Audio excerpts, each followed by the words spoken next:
radio for the masses. Headline edition, July 8, 1947. The Army Air Forces has announced that a flying disc has been found and is now in the possession of the Army. If the game is rigged, change the game. Game changer. I occasionally think how quickly our differences worldwide would vanish if we were facing an alien threat from outside this world. This is Fade to Black with your host, Jimmy Church, on the Game Changer Radio Network. All right, welcome, Fade to Black. I'm your host, Jimmy Church. Today's Wednesday, December 7th, 2022, and tonight our guest is Melinda Leslie, and she has been an investigator and researcher in the field of ufology for over 30 years. And she also has her UFO sighting tours in Sedona, Arizona, where she has well over 1,000 tours to her credit right now, and more coming. And she uses everything with night vision goggles. And of course, I've had my own experiences with Melinda over the years. And she speaks a lot, different organizations, including MUFON and the International UFO Congress. And of course, Coast to Coast AM. And I would like to welcome back to Fade to Black, Melinda Leslie. Melinda, good evening, young lady. How are you? Great, Jimmy. How are you? It's fantastic. Oh, always good to talk to you. Always good to talk to you. And welcome to the show. And are you ready for another conversation? Sure, absolutely. Very ready. Excited. Thank you for having me. Here is, and I just want to give everybody a little heads up. There's a little hum that is going on, and we couldn't fix it in sound check, so you're just going to have to deal with it. Oh, you guys, I'm so sorry. I don't know what's causing that because everything sounds so good on my end, and these are new headsets and a new laptop, so I don't know what's doing it. Yeah. It's called live. We are live on the air. That's right. You know, that's just part of it. So what I wanted to do tonight, Melinda, because you and I hang out a lot. You were just on my new TV show, Into the Vortex, and that episode's going to be coming up here shortly. Mm-hmm. And very excited about that, by the way, about being on Into the Vortex. And I think we did a great show. Sid, your producer, seemed to be very happy. So I'm really looking forward to that. Yeah. It was a great conversation, and everybody check it out. I'll let social media know when that launches, which should be soon. But what you and I talk about a lot privately is your experiences and things, but we've never really had an opportunity to just sit down and talk about you on the show. There's always breaking news, and you're always in the middle of some drama, some UFO craziness, Yes. and we'll get to some of that tonight. But what I wanted to do is kind of back up and start with, because everybody knows you, but you know, these things don't get talked about too much, like how you got into this, and what was that moment where your life just changed and you were now part of the UFO circle? Oh boy, yeah. Well, there's a kind of a long, complicated answer and a short one, but I'll give the simple one, because it really all started for me with, as the Bob Lazar story was breaking. Bob Lazar, the engineer out at Area 51 in Nevada, et cetera, et cetera. I think everybody who's your listeners probably knows. And as that story broke, a friend of mine, now prior to that, I didn't really have an interest in the subject. To me, extraterrestrials were like a spiritual thing, and people channeled higher extraterrestrial beings and got information from them. And that was kind of where I was, coming from with this prior to 1989. And I've had a long background in the paranormal and metaphysics and New Age thought and everything. Really metaphysics my whole life, but really hardcore since high school. But everything changed in September of '89. At the time, you had the Lazar story first happening, and the researchers involved in that going on what was then Billy Goodman's The Happening, being broadcast out of Las Vegas. And you had researcher John Lear as an example, talking about Lazar, and then you had Gene Huff and whatnot. So the early on people that Lazar was dealing with. And so they were going on that radio show talking about it. Lazar had not gone public, and even when he first did, he used a fictitious name. He actually was using his supervisor's boss's name for a while. But John Lear was going public, and Billy's producer said, hey, anybody, and then they talked about, I lost a step here, but they talked about that they were being John Lear and others, were talking about the fact that they were having sightings out there all the time, and that Lazar had told them the schedule for like test flights and whatever, and that you could go out on those nights that test flights were happening, and they were having that happen, and they were having run-ins with security and all these things that are known as part of Lazar's story. And so they were going on this radio show talking about what they were experiencing out there, and Billy Goodman and his producer said, hey, if this is happening all the time, let's take some people out there. And they talked about this just for a couple nights in a row. Well, a friend of mine stumbled upon this radio show, turned me on to it, and said, this is really interesting. What they're saying is really incredible, that this is this reverse engineering going on at Area 51 and all this stuff. And I'm like, what? So I turned it on. And within like 3 days of listening, they basically went from, let's take people out there, to they rented 2 buses and they said, meet us up out there. So long story short, we did that. We ended up driving from Southern California, where I was living at the time. Of course, I'm now in Sedona, Arizona, but driving from Southern California, going out there to Area 51, Rachel, Nevada, Highway 375, and having what ended up being amazing sightings that we were so blown away that we did the whole trip again. So we set out multiple nights that first trip in September. And that was like beginning of September, because I think his story really broke in like August, if I remember correctly. So it was like first week of September. And then a couple of weeks later, we went again, had more amazing sightings, including structured craft and, amazing stuff. And then we went again in late October. So in September, October, I had done 3 back-to-back trips, leaving where I was living at the time, Newport Beach, California, going out to Area 51, Nevada, and having amazing sightings all the nights we were there. Let me jump in for a second. So this was Lazar was there? No. This is Lazar, hadn't even gone public yet. So this was John Lear going on that radio show. Okay, but who was you? You were out there with the 2 buses. Okay, that was the producer of the radio show. Okay, and the host, who said, let's rent 2 buses and people can sign up early and go on the bus. Well, my friend Terry and I made a last minute decision. So the buses were full. So we said, well, we were going to drive to Vegas. The buses were going to leave from a casino parking lot in Vegas and go out to Highway 375 and Groom Road and, Rachel, Nevada. So, but we're like, okay, we missed that. They're full. Well, we'll just meet up with everyone. Well, because of driving from Southern California, we got out there like 2 hours later than the buses were supposed to get to at the viewing location, which was what used to be called the Black Mailbox, Medland Ranch Road. Okay. So we got there, and there's these 2 buses of people. There's a lot of people. There's like 40 cars. And so the 2 buses of people, and then we were one of like 40 cars, and everyone was having sightings. Just as we got there, the buses had left from a casino in Vegas, which was 2.5 hours away, and had a lot of senior individuals on it. So they were like, we got to get going. We got to, we have seniors. We got to get back. As it is, it was like 10 o'clock at night, or 11 even. So we stayed, and everyone who stayed out there, like 40 cars, we were gathered with lawn chairs and whatever, looking towards the hills just outside the base, and had amazing, mind-blowing UFO sightings.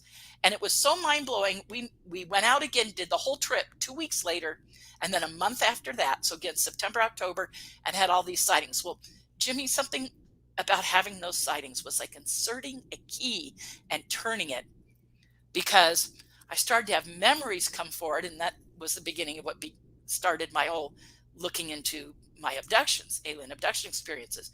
But I met researchers out there like Bill Hamilton, very famous in the field, and I met him out there and became friends. And he was putting on a lecture series for his own thing initially in Southern California and LA, and I started to go every month to these lectures in LA that he was putting on. And then MUFON Los Angeles formed up, and then it kind of absorbed into MUFON Los Angeles and became involved in that. And, and it just kept going. And so I've been in the field since then, since September of '89. Was Bill Cooper there? Yeah, Bill Cooper went out there. Exactly. Going on Billy Goodman's The Happening radio show was John Lear, was the first one going on talking about the Lazar, story. But then he had gone out there with Cooper. So he knew him. They were friends at the time. And he took Cooper and, of course, Gene Huff. They were all going out there. And as they were starting to tell people, a few other researchers were trickling out there. But it was mostly John Lear and Bill Cooper going on Billy's show talking about the whole story. And see, Lazar hadn't even gone public yet. So he wasn't public yet. Now it was, I don't know how long, maybe a couple months later, and then Lazar did go public at that point. But this was even prior to him going public. So, and I think that you're suggesting that at this point, you started to have recall of past experiences because. Yeah, exactly. Like I said, having all those sightings, first off, I was seeing stuff fly in and out of a known top secret military base. You could look it up and find out stuff about, 51 at the time. And so it was like, okay, here's this known top secret base. We're seeing this craft that absolutely defied physics come up from behind the hills, drop out of those cloud coverage. A couple of the nights they were dropping out of the cloud coverage, doing like a falling leaf pattern, shooting behind the hills, etc. And so I knew, so all these belief systems shifted overnight. I went, okay, UFOs are absolutely real.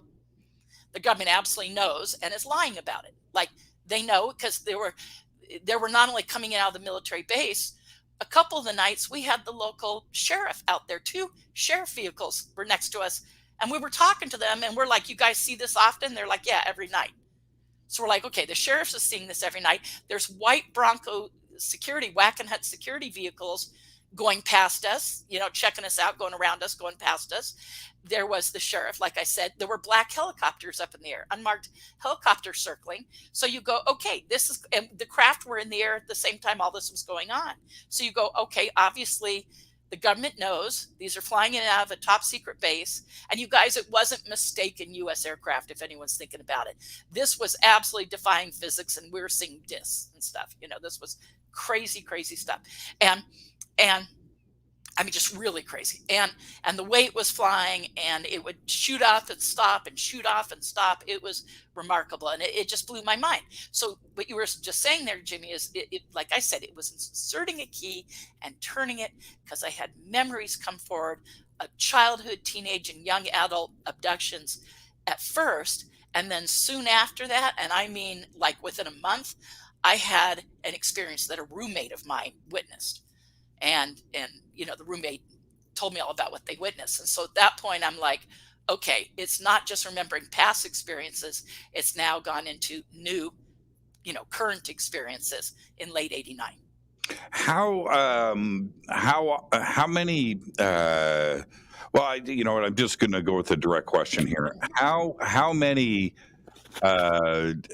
experiences did you have as a child?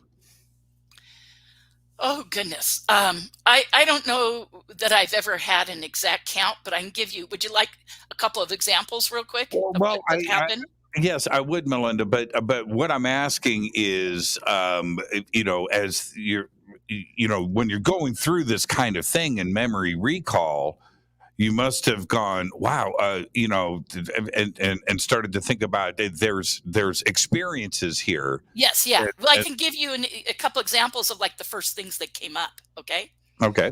Okay, so okay, I want to be clear about this. Okay, so for instance, when my grandmother had a house out near what we now know as Giant Rock and Landers, California, Yucca Valley, 29 Palms Desert area, Southern California. She had a little homestead out in the middle of nowhere. Her closest neighbor was a guy about 50 yards away, and he had 2 donkeys in his yard, and I think like a truck on cinder blocks, desert rat. Okay, and the next closest neighbor to either of them was like a mile away. But this is where my grandmother lived at that point when I was a little kid, not as an adult in 1989, but she died many, many years ago, but when I was a child. And so I remember being 5 years old. I'm the youngest of 5. And I think my cousins were also out there. So the older kids and the adults went into town. I'm thinking now it might have been to see a movie, but it almost doesn't matter. They went into town during the day, and I was put down for a nap. So they said, okay, and then one adult stayed behind to babysit me. So again, this is my grandmother's little place out like in Landers, but far away from everyone. And they're all driving into the town of Yucca Valley, which is roughly maybe half an hour. And so I'm put down for a nap. The adult stayed. And I always had this memory my whole life. So even prior to this, I had this part of the memory, which is that I'd been put down for a nap, that that I remembered that little kids came to the bedroom window and wanted me to go outside and play with them, and that the adult had fallen asleep on the couch, and I snuck out past them and went outside to play with these little kids. So everyone comes back from going into town from a movie or whatever they were doing, and they come back and they said, "So Melinda, did you have a nice nap?" And I said, "I went outside and played with these little kids." So of course they turned to the, sleeping at, the adult who was there and said, "What gives? What kids?" Well, first off, they told me, "Melinda, I'm like 5. They're saying, "That's impossible. Grandma lives in the middle of nowhere. It was 102 degrees out. Her closest neighbor is the guy with the old man with 2 mules or 2 donkeys. There's no neighbors anywhere. And it's 102. No little kids are going to walk across the desert for a mile to come play with you. Like, she's in the middle of nowhere. It's 102. There's no little kids." And I was adamant. I said, "I went out inside and played with these kids." And so again, like I was starting to say, they turned towards the adult who was babysitting me, and they said, "What gives?" And they said, "Well, she was asleep the whole time." So I learned to drop it as a kid because, everyone was like, "Well, you dreamt it. You shut up." My older siblings, "You dreamt it, dummy. You dreamt it." Okay. So I forgot about it. But then after having all those sightings in 1989, I have a dream at night. I mean, literally like the very next week, within days of those first couple of days of sightings, I have a dream. I'm recalling that whole thing in my dream, but it wasn't little kids at the bedroom window. It was gray aliens. And that I had an abduction and that they'd knocked the adult out. And as it is, my family used to kid with me because I had multiple experiences taken from my grandma's, and I remembered being taken through, her front door was a big sliding glass door, and that I was taken through the sliding glass door like I could walk through the glass. And when I was a little kid, I was running into it all the time because I always thought you could go through it. Now I understand why. I thought I could go through it, But going back to, so then another one, so within those first couple of weeks of sightings, I have another dream at night. I'm 12 years old. We're staying in Yucca Valley, but this time I'm not at my grandmother's little house. There wasn't really room for us to stay there. It was kind of like a little 1-room, house. And she had a tiny little bedroom with a single bed, So we would stay what was called the Yucca Inn at the time, a little motel there. And I had this memory of being of staying there, and everyone was going to go on a day hike at Joshua Tree National Monument, Arboretum and whatnot, and do a day hike. They were packing a big picnic. I felt sick to my stomach. At the time I was like 12 years old. And at 12, I was pretty together. I was already occasionally babysitting, that kind of thing, So they're like, I'm like, I can't go do this. Again, it was like 102 outside. I'm like, I can't go hiking with you guys. I don't feel good. So they said, "We'll leave you here. it was a busy, they had a pool there with like a lifeguard, and, and they said, if you get feeling better, go swimming, and I said, all I want to do is crawl up and sleep. I really was feeling nauseous. So they take off to go on their day hike and their picnic. They leave me there. I lay down the bed. I could never sleep. There was a really, really noisy air conditioning unit. Anyways, long story short, I needed fresh air. I go outside, I go for a walk out in the parking lot. I come back, I use the bathroom in the motel room, and they all come back. Now, at 12 years old, I had a good sense of time. I figured it had maybe been an hour. I could never sleep. It was really noisy, really stinky. There was a wall-mounted air conditioning unit, really loud. The room, there was no such thing as a non-smoking room. So whoever had that room before us were heavy smokers. I just felt really nauseous. So that's why I went outside to get fresh air. So when they came back, I said, oh, you guys, it was too hot. You decided not to go on your hike. And I remember all this really well. Like, this is fully conscious memory that I've had my whole life. And I'm like, you guys went out and, you went out and it was too hot. So you came back. And they go, Melinda, what are you talking about? They go, we've been gone all day. And I'm like, no, you've only been gone like an hour. And they're like, Melinda, we've been gone like 6 hours. Ooh. And they said, look outside, it's getting dark. And sure enough, I looked and it was getting dark outside. And they said, Melinda, it's already getting dark. We've been gone all day. We're worried about you and wanted to make sure you're okay. And, and I'm like, no, I thought they were yanking my chain or something. I'm like, what? No, you guys came right back. And they said, well, Melinda, you must have been asleep all day. And I said, I wish I could never sleep. I was so nauseous. I went outside and took a walk. I came back and you guys are here. So obviously, Jimmy, I had what's called missing time. Okay. Now, I always knew that. And now I didn't necessarily know it was missing time. Again, see, older siblings, your parents, you just learn right.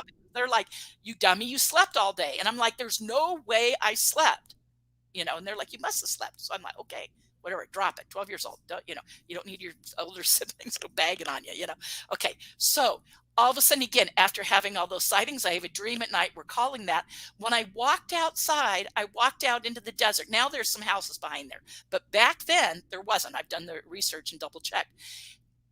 And it was open desert. And I walked out up kind of a hill down into what was actually, which is still there in a housing units between houses. There's this natural area where there's this kind of creek bed that's always been there. And so what I'd done is walked up the hill down to that creek bed, and there was a landed craft, and fully conscious landed craft, and I was taken on board, and I had an abduction. So that's, so I was having that dream. Now, both of those experiences, I've also since had regressive hypnosis over. Okay, now let's stop right there. Let's back the truck up. Okay. Let's back the truck up. Okay. You said it was fully conscious. You came up over the top of the hill, you look down, boom, there's a landed craft there. When you say fully conscious, was that part of the dream, or you remember this happening? Well, no, because all I'd remembered my whole life was just a missing time, right? Yeah, was that my family came back and gave me a bad time and said, you must have slept. And I said, I never slept. I have not been laying here for 6 hours. That's impossible. Okay. The reason why I'm asking, you said this is a fully conscious memory. I came up over the top of the hill. There's a landed craft. Well, then after having all those sightings out at Area 51 and having these series of dreams where I started to recall stuff that initially came up in dreams, right? I had a dream about that whole thing. Right. Now, I also got regressive hypnosis to clarify. Okay, stop. I got too many questions. Let's not get ahead of our skis. Man. Okay, Melinda, what did the craft look like? That one, I called a potbelly craft because if you imagine like a big bowl, okay, imagine like a salad bowl or a deep soup bowl, okay, or a mixing bowl, okay, with like a lip on it, sitting on 3 or 4 legs. And then on top, if you took like a shallow soup bowl and flipped it over and had that on top. So it was a big bowl on the bottom, so it's a disc, but a big, so big, giant, fat underside bowl on the bottom and a shallow bowl upside down on top. So in other words, the bottom was bigger than the top. Okay? Mm-hmm. Mm-hmm. And it had 4 legs. And when I walked over that hill and looked at it, I'm like, I'm 12 years old going, what am I looking at? didn't really have a concept of UFO or anything, but just went, what? But then I remember going, what? Thinking there were like little kids around it. And the more I looked at it, walking around it were little, what I would now know are grays, but there were these little guys, roughly 4 foot tall or something walking around. And I'm like going, what are those, And in the dream I saw them and I felt compelled, to walk towards it, maybe, whatever, they probably under some kind of form of control or something, but I felt compelled to, I wasn't scared. I was more curious, and I walked towards it. And next thing I know, they're like greeting me. They're walking me up a ramp on board. I end up having a series of like medical stuff happen. And I got a little scoop mark at 12 years old that I have on my leg to this day. And the other experience that happened when I was 5, they gave me a scoop mark that time too. And I have that scar still on my leg. So both of those, one was, so both of those, one was on my shin, same leg, my right leg, below my on my shin, and the other one just below my knee. One of them, bigger as far as covering more space, but extremely shallow, like just really a very, very kind of shallow scar. And the other one is a deeper indent, but is really quite small. I'd say anyways, quite small, but a deeper indent. But both of those I got when I was 5 and 12. And I always knew I had those as a kid and as a teenager. I never knew how I got them. I don't know how I got these. And so suddenly it turns out this is how I got these. When I was 5 and again when I was 12, I got both scoop marks. And I have two. I have 2 scoop marks. They were from a German Shepherd when I was 5. I was going to say, I didn't know you were an abductee, Jimmy. No, I was abducted by a German Shepherd in the backyard. German Shepherd, yeah. I once got bitten on a leg, my other leg, many, many years later as an adult, I got bitten on my leg by a German Shepherd. So yeah, I commiserate with you on that. I was so afraid of, I got attacked by a Doberman Pinscher when I was about 10. The German Shepherd happened when I was 5. And I'm telling you right now, I was gun shy. It could have been a little poodle this big. I wanted nothing to do with dogs for the longest time. I had a kind of a knee-jerk reaction, particularly big dogs and big dogs burying their teeth, because that happened right before he lunged after me. But luckily, it only really was acute for maybe 5 years afterwards, and I eventually got over it. No, it took me about 20. Yeah. So did the craft take off, or did it stay on the ground? Well, what I remember is I just walked on board with them, proceeded to have some medical stuff. I didn't remember a lot, both in what I remembered in the dream state and then in regression as well. But they did do the scoop mark and do a medical exam. They may have done more with me. I just haven't remembered all of it, because I'm thinking, well, I had to, been gone for hours. No, I don't remember it taking off, but maybe it did. It was just, the what came up in a dream and then in a regressive hypnosis later was not a lot of detail, but it was enough to kind of be clear to me that that's how I got that scoop mark, and that's what accounted for the missing time that day. Now, I don't know if that's an official abduction. I think you volunteered. I think you volunteered. When I walked towards the craft, yeah. You walked in. Hey, what's up? It's but an amazing experience. And what is up with Joshua Tree? I mean, you and I have had our sightings there. Certainly, they were tremendous. Sure. Going back to Van Tassel and Landers and Giant Rock. I was just out at Giant Rock a couple of months ago. Had amazing sightings all night long. What is up with Joshua Tree? Yeah, well, it is a UFO hotspot. It's known for that. That the Giant Rock area is known as a hotspot, has a huge amount of lore going back to what would be like the 1950s contactee movement out there, and George Van Tassel and etc. And Adamski. You have Van Tassel and Adamski and their experiences, and then Van Tassel creating the Integratron building, which has the sound resonance, and maybe was supposed to be a time machine kind of thing, but he ended up dying. I think it was still under construction, if I remember correctly. No, I think he got. Well, that's the Integratron. He built a time. I meant the Integratron. Yeah. Yeah, but he built a time machine in Santa Monica. Oh, okay. Well, but the Integratron was supposed to be more, and he never finished it, so it never got finished. But it does have this incredible sound resonance. So I know now you can go and tour it and take what they call these sound baths, and and I think they play, probably crystal bowls and bells and stuff, and then you are immersed in sound. Have you ever done that, by the way, Jimmy? I never have there. Yeah, it's a little too even for me, Melinda. Who's running it now? It's not really my cup of tea and how they handle stuff.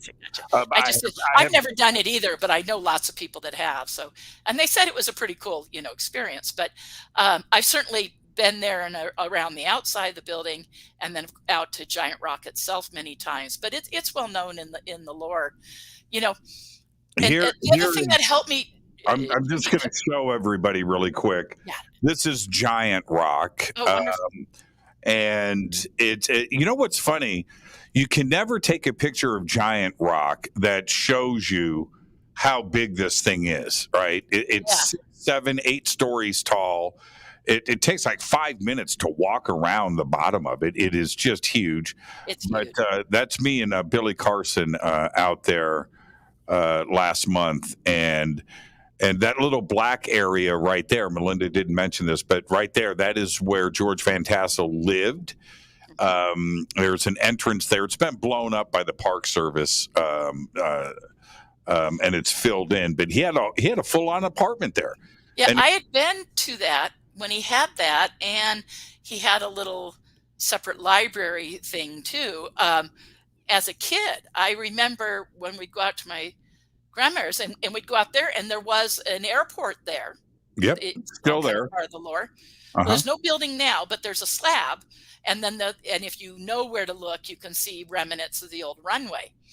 But they had a little coffee shop, and that's the slab next to the rock. Anyways, but as a really little kid, I had been there when that was a coffee shop and an airport. We'd gone out there. And so, I've been back now as an adult many times, but as a child, we were there when those things existed. Yeah, here is, I'll pop this up really quick too as well, because this is smack dab in the middle of Landers right here. This is the Integratron, which is off in the back. Yes. So that's the Integratron right there. And Van Tassel, look at Billy's teeth. Look at that picture. That guy spends way too much money. As wide as the building. And but originally, there's metal on it now. But when George got his instructions from his ET brothers and sisters, this was to be built without any metal, and the top of it spun, and it was an age regression machine, and it's just incredible. It's beautiful too as well. When you see it, so that's Landers. Now, how close was your grandmother's house to the Integratron? Oh, because Landers I'm not is sure like that because I don't remember exactly where her house was. Okay. The last time I had been there was probably, like 12, maybe 14 years old, at the oldest. So, and then my grandmother passed away. So, I've gone back in that area trying to maybe find where it was. The family members who knew the directions aren't with us anymore. At one time, my brother had gone back out many, many years ago, but as an adult, and my mom was still living and to give him the directions. He claims he can't find them anymore because I would love to find where her place was and take photos of the area. But I think it was a number of miles away. Melinda, let me just jump in. landers where you see the Integratron here. This is for everybody so you understand what we're talking about here. You continue on that road, you make a left-hand turn, you drive out to Giant Rock. Giant Rock in the early 1950s, 1950, 1951, George Van Tassel had a flying saucer land next to his airport runway that he had out there. It was a dirt runway, but he had it. He had the lights and everything.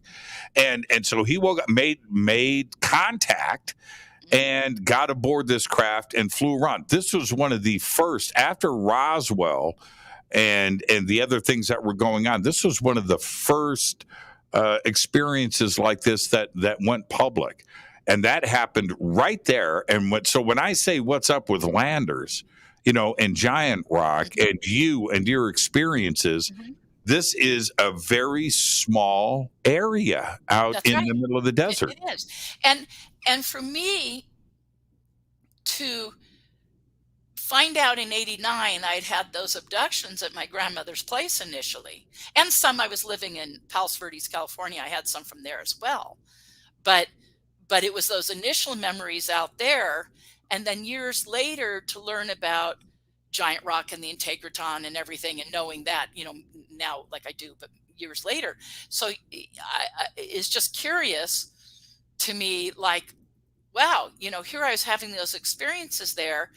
And at the same time, for instance, another friend of mine and her family they had these UFO space conventions out there at Giant Rock, where they'd have people sit outside and they'd put up a temporary stage, and they have these outdoor things.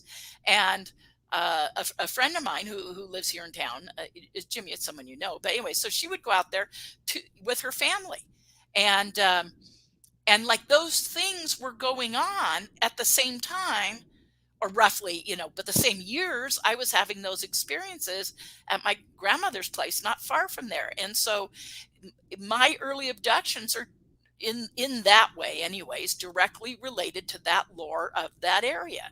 And at the same time, not in the 50s, granted there was the stuff originally in the 50s, but what continued into the 60s and 70s out there, which were the events my friend and her family were attending. So you go, okay, that was at the same time period. And when you go into that little building that used to be there at the airport, where now there's just a cement slab. I might not even know when it ceased to exist. It's probably in the 70s or something, a long time ago. Anyways, but when you would go in there, I remember that there was like a hallway, maybe from the entrance, maybe there was a hallway before you went into the coffee shop. Because I remember going to this hallway and there were all these pictures on the walls, like black and white, like UFO pictures and all the stuff from Adamski stuff. And I was a really little kid, and I remember looking at them and going, wow, look at this. And my mom saying, oh, that's silly. That's not real. Those aren't real. And I go, what do you mean? There's pictures right here of UFOs, of craft, and there's people. And, what do you mean this isn't real? That's a photo. There's an object. There's people. There's, what do you mean? So as a little kid, I laugh about it now, but as a little kid, I'm looking at these pictures going, well, I knew there was something about that I knew or believed that to be real. And yet my mom was like, oh, that's just silly. That's not real. And I think about that now. I was thinking about that knowing we'd be talking about some of this today. I was like, God, I used to see those pictures in that hallway. And I was a little kid, like arguing with my mom, like a part of me knew it was real, and yet my whole journey didn't start till September of 1989. And here's another part to Melinda and I and her connection. The green chrome balls, that sighting, that was with Melinda. And that night, which was in Joshua Tree, right? That's right. And I told that story so often. I brought you on Coast to Coast immediately too, as well, to talk about all of that. And if we think about it now, and I do, Melinda, that sighting was to the north, right? The green chrome ball going across and then going up. That's over Landers. That'd be over that area. Yeah, sure. Yeah, that's over that area. Sure. Or even Giant Rock in the distance. I mean, we were we were right in 29 Palms, right on the border with Yucca Valley, at the center where the Contact in the Desert conference used to originally happen. But you're right, when you're looking the hills that direction, you're kind of looking straight out that way. Sure. Yeah. There's something special going on. And I think the indigenous culture's new. I think there's a lot of spirituality that's happening out there too as well. And yeah, even the splitting of the rock, there was a Native American prophecy that would happen. And then it was channeled. I know someone who was present at the event that happened out there when that was channeled, that was going to happen, and there was or when it would happen, and there was a Native American prophecy, and then it happened. So it all fulfilled that exactly when because Giant Rock got split about just a big piece of it, about a third of it or less, but it's a big chunk, chunk, less than half, but about a third of it. Third of it caved off. It's still there, the piece is there, but it split. And but again, the Native Americans said that would happen. It was a significant prophecy, and then it was channeled when it would happen, and that's exactly when it happened. So it's a kind of very, very unique story about that. Okay, so 5 years old, 12 years old, 1989, Area 51. And then, like, in there too was another experience of driving with my family,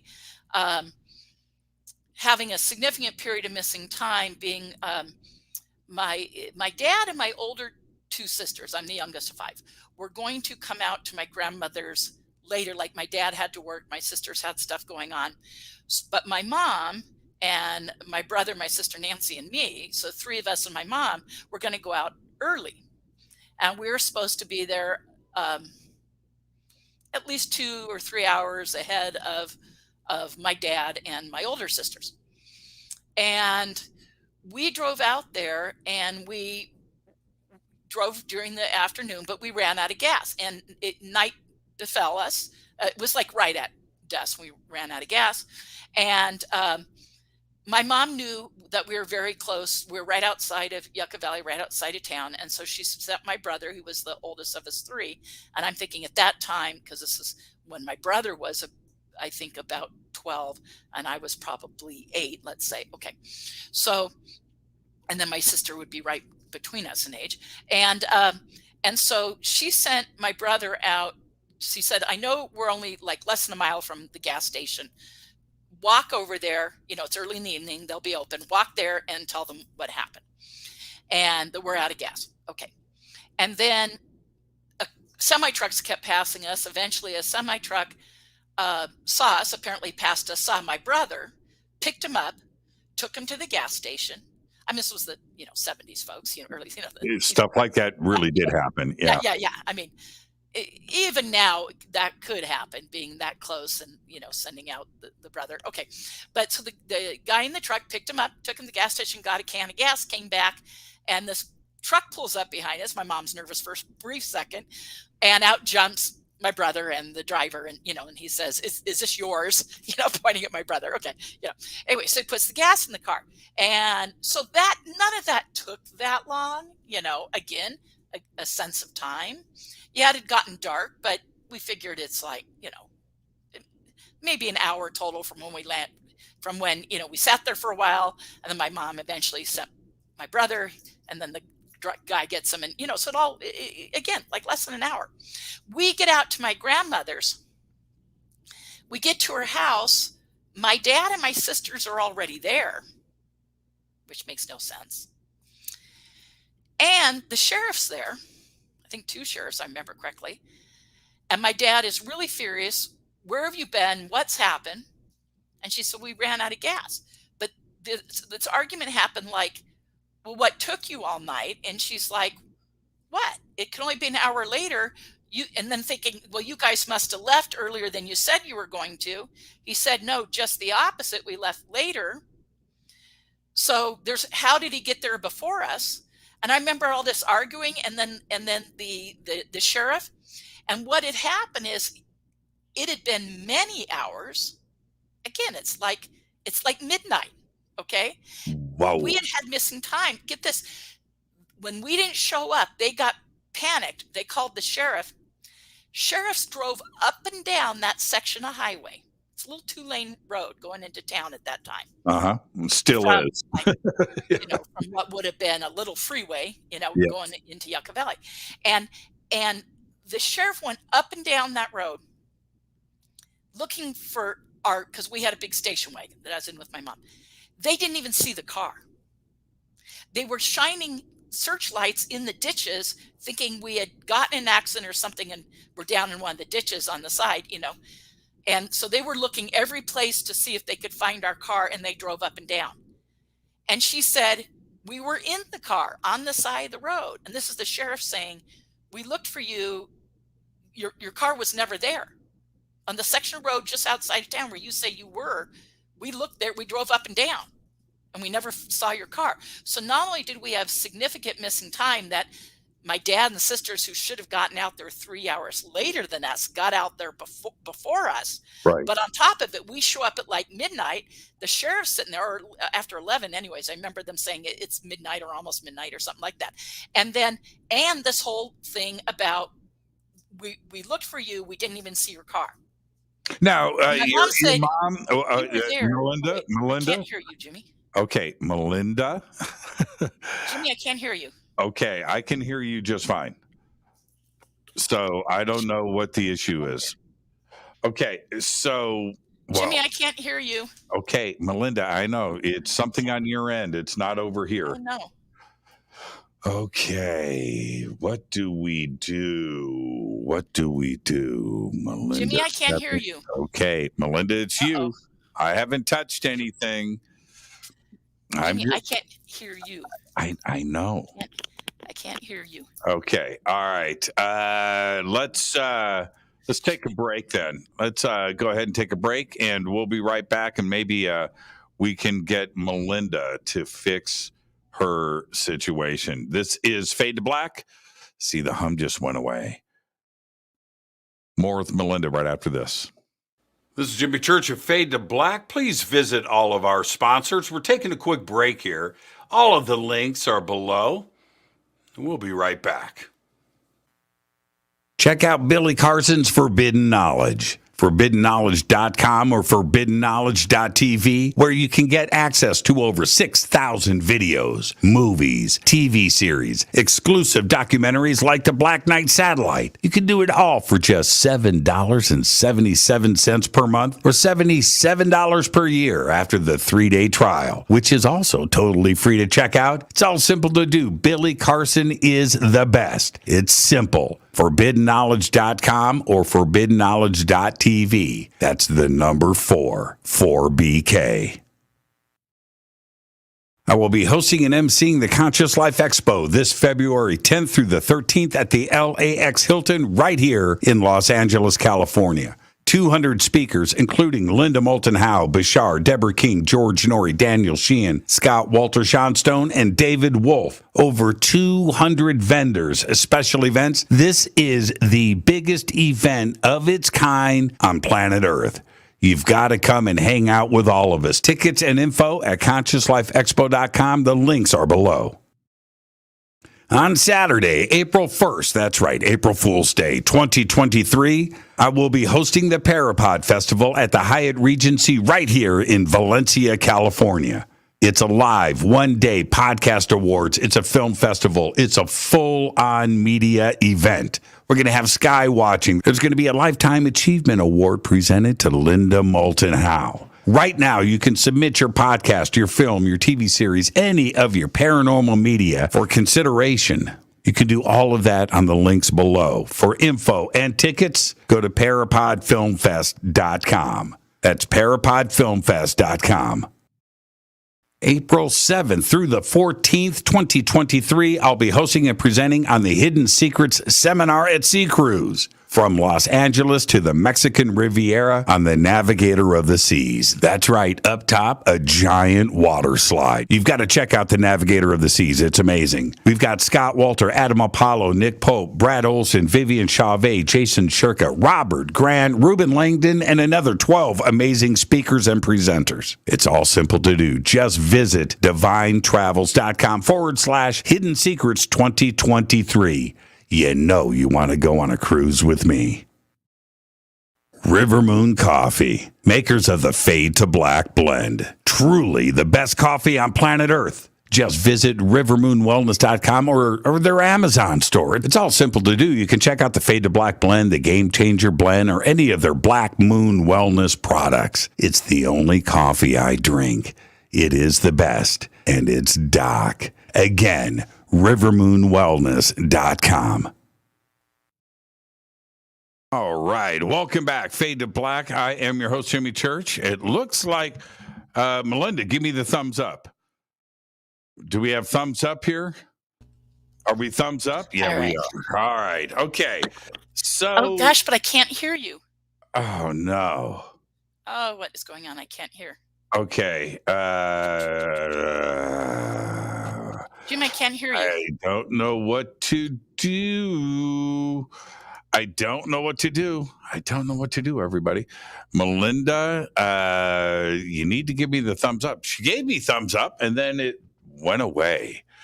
We're talking about Landers, California, Joshua Tree, and Melinda's start with everything when she went out to Area 51 in 1989 and did a few trips out there. And, to the black mailbox, and then started to have recall of these events when she was a child. And now Melinda's resetting everything. So we'll see if we get her back. and yeah. Hate to cut the show short tonight, but, it is what it is. And we'll see if we get Melinda back. Yeah, there's something about Joshua Tree. I've never not had an experience out there. I was just out there with Billy Carson. We went out there with some friends and went out to Giant Rock. And the sightings that we had that night, it was just absolutely incredible. We took the Jeep and parked it up on top of this hill. And that was pretty treacherous. And we got up there, set up, and Melinda says, thumbs up. All okay, right. I can hear you now. Okay, good. God, okay. That was weird. I lost sound for a while. I couldn't hear you. Sorry, everybody. Just gremlins, ghosts in the machine. Yeah, it is. It is. Okay, so what I was asking, going back, so your mom, your brother, yes. There was three of you, and your sister. They all are you suggesting? They took us and the car. Everybody got abducted? Yeah, they had to take all of us and the car for us to show up after my dad and my sisters were already out there, right, close to midnight, when we were supposed to be out there, probably at 6 or something. We were supposed to be out there either before it got dark or shortly thereafter, and they get there hours ahead of us, and enough to call the sheriff and send them looking for us. Yeah, I mean, obviously something happened there. Now, I don't recall what happened. Okay, so you didn't have the same dream sequence after? No, I'm just saying that later I realized, years later, I realized thinking about this whole event and then going, wait a second, that had to have been an abduction with my family. And then there was times as teenagers, as a child, I grew up skiing with my family. And we would, friends of my parents had a house, a very nice, large house in Mammoth Mountain, California. Mm-hmm. And we would go stay there. I did quite a bit of skiing at Mammoth as a kid. And there was an experience of my sister and I being in this one bedroom together that I now know is like 2.5 stories up. It's a full, more than 2, tall stories up. And there was experience of being woken early in the morning or in the middle of the night, maybe even by my sister, and her saying there was a bear outside the window looking in, and that we were looking at this bear looking in the window, and she was screaming and freaked out. Well, years later, as an adult, I did go back to that house. And that's when I realized this is a 2-story window. There's boulders outside right there piled up that have always been there. Like the house is built in to a stack of boulders and solid, ground. And so there's was never a tree or anything that a bear could have been in. I mean, nothing. There's giant land there and no roots or any, resemblance there ever being a tree in that corner, anywhere near that corner of the building. There are other trees around, but not there. And you go, wait, there was never a tree, though. That house was built into those rocks. And yet, so what we thought was a bear staring at the window, that's often a common thing. This thing about an animal staring in the window is common in abductions as what's called screen memory. And I'm thinking my sister yelling and screaming and us waking up and my parents had to rush in the room. I'm thinking that was probably an experience then too, because there's no animal looking in the window. That's impossible there. Mm-hmm. And yet we both saw it, and I grew up sharing a room with my sister. I have a few other times where I think my sister and I might have had stuff happen. So I go back to this, childhood stuff. And then all of a sudden, still in 89, after it's surfacing in dreams and memories and my remembering past things, I suddenly have an experience. I have a bunch of back-to-back experiences that were current and new. But one of those, I had two roommates at the time, Scott and Gail. Scott was out of town on business. We had a 2-story townhouse in Tustin, California. And right near where since you know the area, Jimmy, where the 5 and the 55 meet, right there. Okay, so right in Tustin. And Scott's out of town. My roommate Gail's going through a divorce. Her and I have this late night conversation about the stress she's going through and stuff with her divorce, separation from her husband. I go to bed. I was an office manager at the time. I had to get up early for work the next day, and I had a deadline. So I really wanted to get in work a little early, and a deadline on a project that I was working on as an office manager. And so we were talking, and I said, I got to go to bed at 10 because I got to get up at 6:30 and, go into work. And my alarm was going to go off at 6. So I said, I want to get to bed by 10 so I have 8 hours sleep. Well, we ended up talking till midnight, and I was so bummed because I'm like, oh man, I'm only going to get 6 hours of sleep if I get to bed right away. So I sat on my bed, sat my alarm next to me, double checked my alarm, did some deep breathing exercises just to relax. Back then, I wouldn't have taken a sleeping aid or anything, but I did some deep breathing. I lay back on my bed. I go to check my alarm again and turn on, reach and turn off the light. And it was suddenly 2.5 hours later. And there's no way I was sitting on my bed for 2.5 hours. And we had a full discussion about what time it was and the fact that I had to get to bed immediately and fall asleep right away, which is why I did the deep breathing to make sure I'd fall asleep right away. And suddenly when I double checked my alarm, looked back from when I sat on my bed and lay back to suddenly reaching, it's 2.5 hours later. And I had this image in my head of 3 gray aliens standing next to the bed. There were 3 kind of different heights. The one in the middle was holding a device. And I said, this is crazy. This is nuts. I put it out of my mind. I said, this is nuts. I laid back down, fell asleep. So I'm sitting there. I'm thinking about it. I lay down. Luckily, I fell asleep. My alarm goes off like 3 hours later, waking the dead. I crawl into work. I get through the day. We've all done it, right? We've all done that. Okay, I get through the day. I come home. I'm making dinner in the kitchen, and so is Gail. And Gail says, what happened to you last night? And I said, what do you mean? And she said, well, after our talk, she couldn't sleep. So she sat up in bed reading, and she kept hearing noises downstairs. So she said, we had a 2-story townhouse. So she kept going downstairs. No one was there. No one was upstairs. She goes, okay, no one's here. But she noticed my light under my door. I had a big gap under my bedroom door. And so she's wanting to know if that was me. It's like 3 a.m. She's wanting to know, is that me downstairs? And she figured it must be because my light's under the door. So she knocked on my door. No answer. She knocks on my door. No answer. She pounds on my door. No answer. Now she's afraid something happened to me because I'm obviously in my room. I'm nowhere in the house. My light's on. So she goes in my room. I'm not there. Jimmy, she goes in my room during my missing time and witnesses I'm not there. Room is empty. Light on. And then she goes back downstairs. She opens the front door. My car, we had carports, and my carport space was right outside our front door.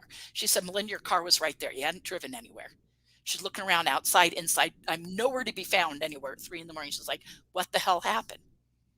And when she goes to tell me this, why we're making dinner that night, right? I'm freaking out a little bit. And I'm like, well, I don't know what, And so she drops it and we eat dinner. And probably about 2 hours later, she goes, are you calmer now? And I go, yeah, I'm calm. I'm fine. What's wrong? And she goes, well, there's more. I go, what do you mean there's more? She Ooh. proceeds to say, after going in my room and going downstairs and seeing my car was there, she said, she went back in her room to sit up in bed and read, hoping she was going to hear me. Her door was right at the top of the stairs. The stairs go down to the front door, at the base of the stairs. And she's hoping she's going to hear me come in the front door and come home. And she's all ready to go. Is something wrong? What's going on? Do you need help? And there's a flash. So she has the door to the hallway open. There's a flashlight in the hallway. And she looks expecting that I had flicked the switch really fast or something. And she's all ready to go. Are you okay? And she said, she's sitting on her bed reading, fully 100% conscious. She said, coming out of the hallway, a gray alien out of the flashlight steps into her room. She said, Melinda, came up just past the door handles. So door handles are roughly like 36 inches. So we figured this thing's just about 4 feet tall. She said it looked right at her. She later painted a picture of it, that giant oversized head, great big wraparound eyes, tiny little body. I mean, when she painted it, I go, is that what you really saw? And she goes, that's exactly what I saw. And she said it looked right at her, turned. Now, after going in my room, she had closed, after coming back out, she had closed the door to my room, because if I came home, she didn't want to think she had gone in my room without my permission, right? Mm-hmm. So, Melinda, she said, it turned and went back into the hallway, through your door like a knife through butter, like walked through your door as if your door wasn't there. So not only did she witness I was gone during my missing time, but fully conscious, she saw a gray alien in the hallway come in her room and go into mine. And she ended up saying, now she had read Communion by Whitley Strieber at that point. I had not. It came out in 85 and this was 89. And I didn't know it at the time. Apparently she owned it, because she said, Melinda, are you having experiences like that famous author that wrote that book? I said, I don't know. I'd heard of the book, but I hadn't read it. And she said, well, I own it, and she goes, I'm telling you, you've had experiences like him. Well, apparently so did she. Well, that she witnessed mine. Yeah. And then she had a 14-year-old daughter. Now, it wasn't till, jumping ahead a little, till 93 that I learned I also had the MILAB, the military abduction stuff that I talked to you a while back with you about. Uh-huh. But I'm pretty public about it. And now I thought all that started for me with two back-to-back covert military experiences where I was picked up by covert humans because of my alien abductions to be interrogated in one experience, and the other experience to have follow-up medical procedures. And those were both in August, November of 93. But get this, my roommate, Gail, ends up, she has a 14-year-old daughter. While going through this divorce, the 14-year-old was still living with the dad, and she was in high school. She'd occasionally come to visit her mom when we lived together. She came to stay with her mom for about 3 months.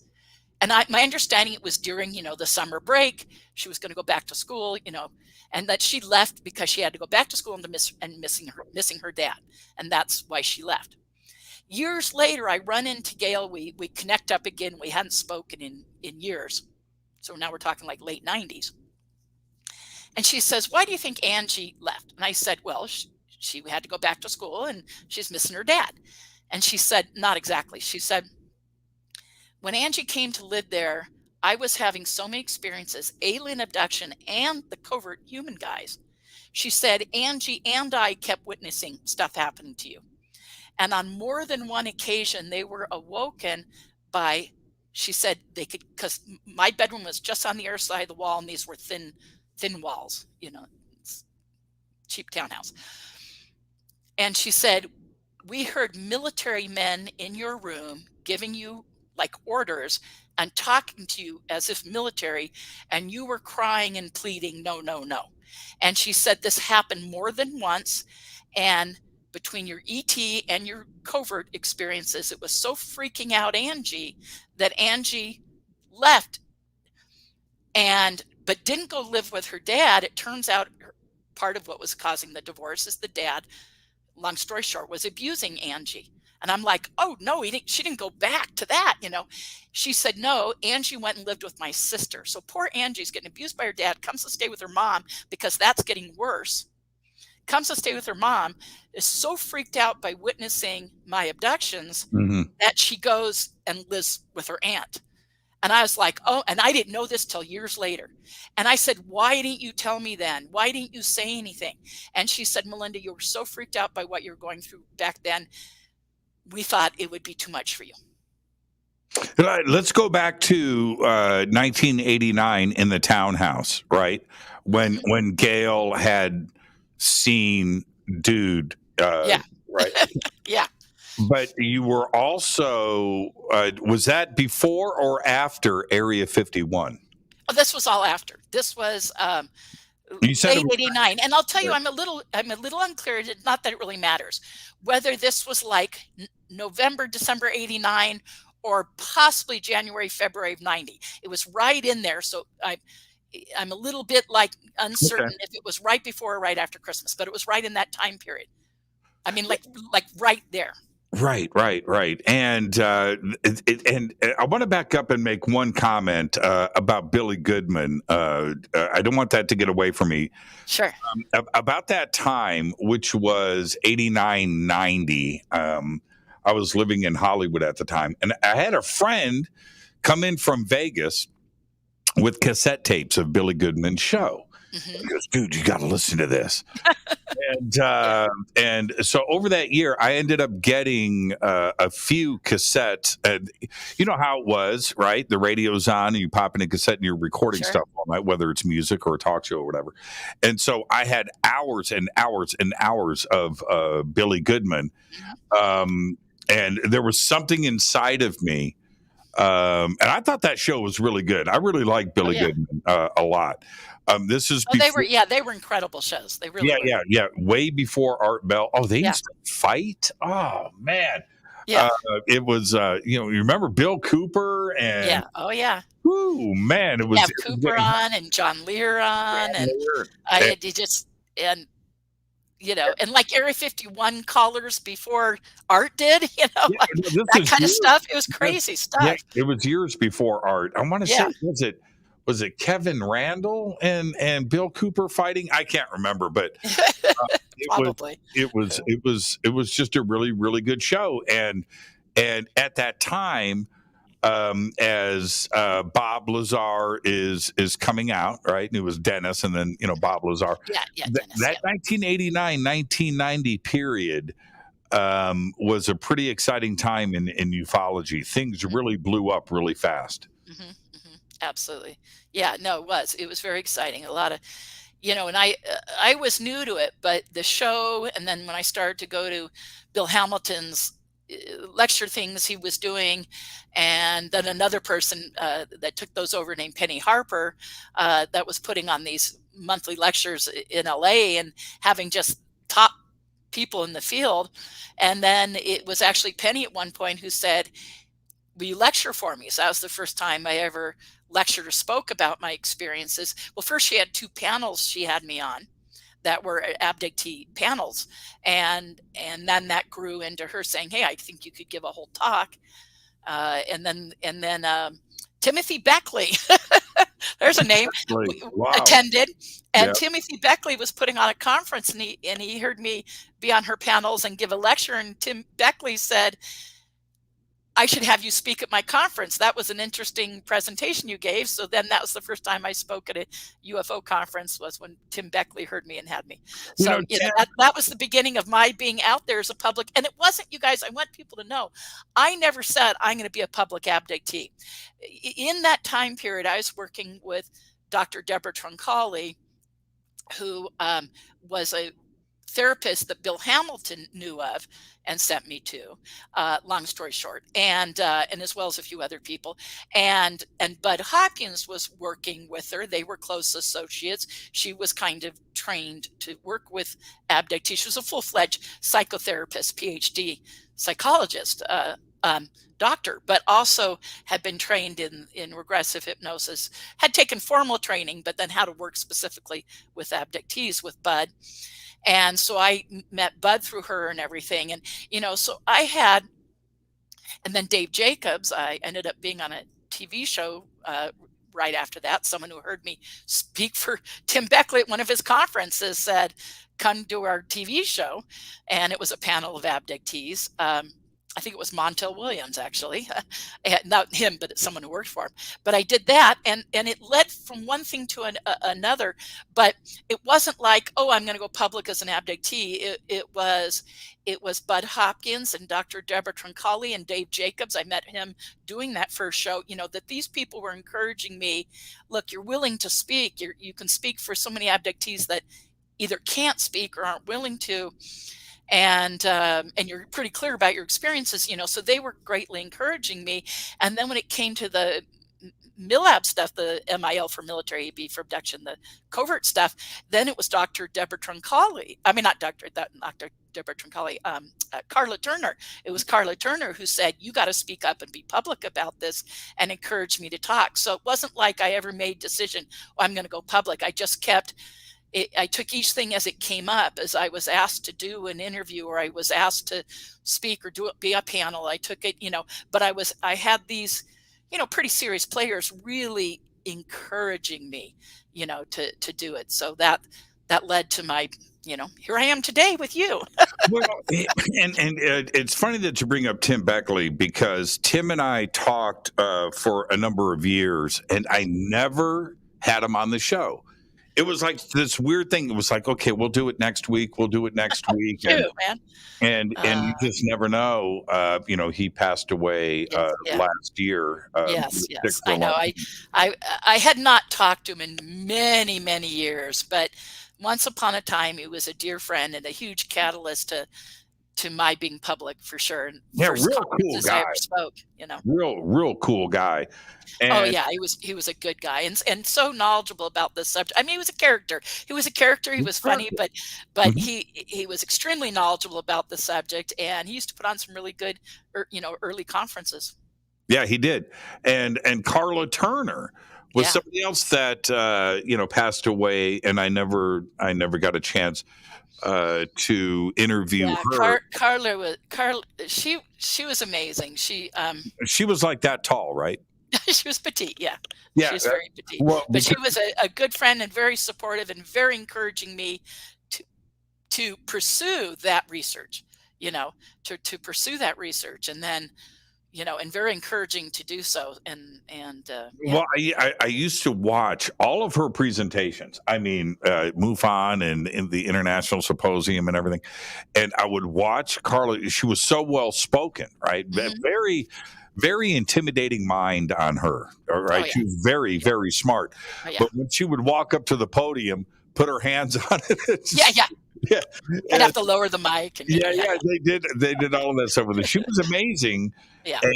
And she got sick, and it happened really fast. Yeah. Breast cancer, very fast. Yeah, very fast. And I think took us such a loss. Yeah, big loss. Sometimes I think, any of the abduction researchers, I think, God, what if they were around now? I even think, I just recently with a bunch of people were talking about John Mack, and I'm like, well, it came up, I know why, because an event that happened last weekend in New York, and they had Ralph Blumenthal talk, and he was talking about his book he wrote about Mac, and a few other people mentioned him, and it just made me go, gosh, I miss John, and think, God, what with everything going on with the disclosure stuff and everything, I'm like, God, to have John's voice or even have Bud's voice, but Bud at his peak in the community and stuff. And I'm like, and yeah, we have Yvonne Smith now, and we have Mary Rodwell, certainly. Kathleen Martin. Kathleen Martin and her work. Yeah. So Sure. we've certainly got, and even it came up that, I was with people at dinner tonight at a dinner party just before doing this with you. And there were people there that knew Leo Sprinkle well. So that we were talking about Leo Sprinkle, and who we just lost, too. So it's like, oh gosh, ufology is losing so much of its luminaries. And, I'm quick to tell the young people I'm very involved in UFO Twitter. Hi, gang, if they're listening, I'm sure they are. And, that we stand on the shoulder of giants, the researchers that came before, and the great minds that we've lost, like you said, like Carla and everyone else we just mentioned. Here's countless number of great researchers that have passed. The other day I was thinking of Jim Mars and how much I missed him. Well, see, it's just phenomenal. Melinda, 1990, 91, Wendell Stevens, Bob Dean, Lloyd Pye, Carla Turner. Amazing years. Just, of course, John Mack and the powerful leaders of the community back then. Linda was there, of course, and Stan Friedman. But aside from them, everybody's gone. And what is happening now was a distant thing in the future. When we're talking about Richard Dolan or everything else that's going on. Yeah, I remember when he first entered the scene. I remember the first conference I met Richard at. Yeah, back then, Art Bell hadn't happened yet, right? So yeah, sure. Yeah. It was a different world. And I remember when Art, someone turned to me on this crazy, political kind of conspiracy show thing, and then all of a sudden, he had, I think it was John Lear on. No, was that? Anyways, all of a sudden it just changed overnight. Art, and that was crazy to witness that and how that went. Oh my God, I was listening. I listened to that show religiously, man. In those early days, whoa. Yeah. I mean, we all did, but I mean, just. And then you had the X-Files happen, and just, just it was a crazy period. And then the conferences, those 1990s conferences, UFO Congress, UFO Congress first started, but if you go back and you had Bill Cooper, Bill Moore, and all of that controversy that was going on. This is what's funny. You mentioned UFO. I was there when that happened. That whole MUFON thing that happened. But that's my point. Yeah. Where they think it's drama filled today. No, this is nothing. You guys don't know drama. No. Don't even bother me with that. Lou Elizondo. That's so true, though. Yeah. It's so true. Yeah. It's so true. Oh my God. No, what's good though, and I will say this. The field is alive and well. Obviously, the last 5 years has drawn all these new, fresh, young voices into the field. The two guys that produced the conference last Saturday, this amazing event with amazing speakers that ended with Chris Mellon speaking, and James Iandoli and J. Christopher King. I mean, and then you're probably familiar with the Loose Threads paper that came out. You had Omega on, right? Daniel Omega. And hi guys, because I'm sure they're probably watching. But just, and others. I mean, I could go on and on. It's really almost an endless list of these fresh, young, really brilliant voices. Sean Raish, and I could go on and on. There's so many. There's so many of these guys that I think are smart and on it. Ryan, if you're listening, anyways, I think it speaks well for the future of the field. Now I know they're all caught up in this current disclosure stuff, and their panties get all twisted in knots when there's a slight hiccup. But I've been in this field for 34 years. I know researchers that have been in it longer. We're talking an easily 75, if not 80-year rich history of the field. And you go, you guys don't get frustrated. Where we've gone in 5 years compared to 75 years. I don't know about you, Jimmy. I mean, I can't even imagine. It's one of the things that Mellon talked about on Saturday night. It's like not being able to even imagine in his wildest dreams that it would have gone as far as it's gone. Yeah, And that's where true. we're at with the NDAA passing right now as we speak. Yeah. All of that is true, and you're right. Though King and Ian Doley, I commend those two, and Yeah. I'm in touch. There Good. may be a future fade to black with those guys. Okay. But here's the thing: when talking about the NDAA or Elizondo or the Nimitz or whatever, David Fravor. Okay, this is all cool stuff, but it's all stuff that we have been through before. We know how to deal with this, and we know how to handle the ups and the downs. We know how to handle setbacks, no doubt. Go back. You know what? Let's talk. Let's talk about the friggin' alien autopsy video, okay? Oh yeah. So when that came out, people don't, UFO Twitter or social media or this and that or whoever, you have no idea. That was live on TV, number one. That 75 million people watching that all at the same time. I was one of them. I ordered the videotape that I spent $80 on, as did the rest of everybody else, and the people that were involved with that. Not just, I'm talking about Hollywood and special effects people and the paleontologists and everything that was involved. That was, and then to have it be a hoax. Right, this huge thing. Yeah. It was everywhere. Oh yeah, and we went through that, and that was just one of many things that happened throughout that period. The '90s, late '80s, and the '90s in ufology was crazy. MJ12, Majestic documents, and man, it was just crazy.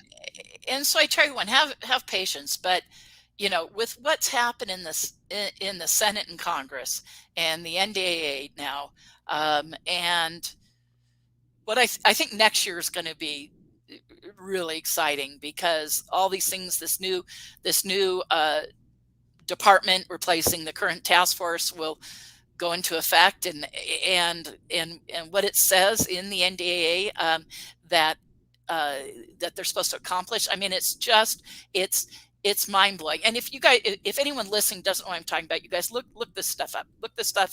Read. It's been making the rounds. The whole NDA's got all this other stuff that has nothing to do with the field, but the 30 some odd pages in there that do. I mean, it's worth a read, because it'll just make you go, oh my God, if even a smidgen of that got implemented. But it's all law, so it's all supposed to be being implemented.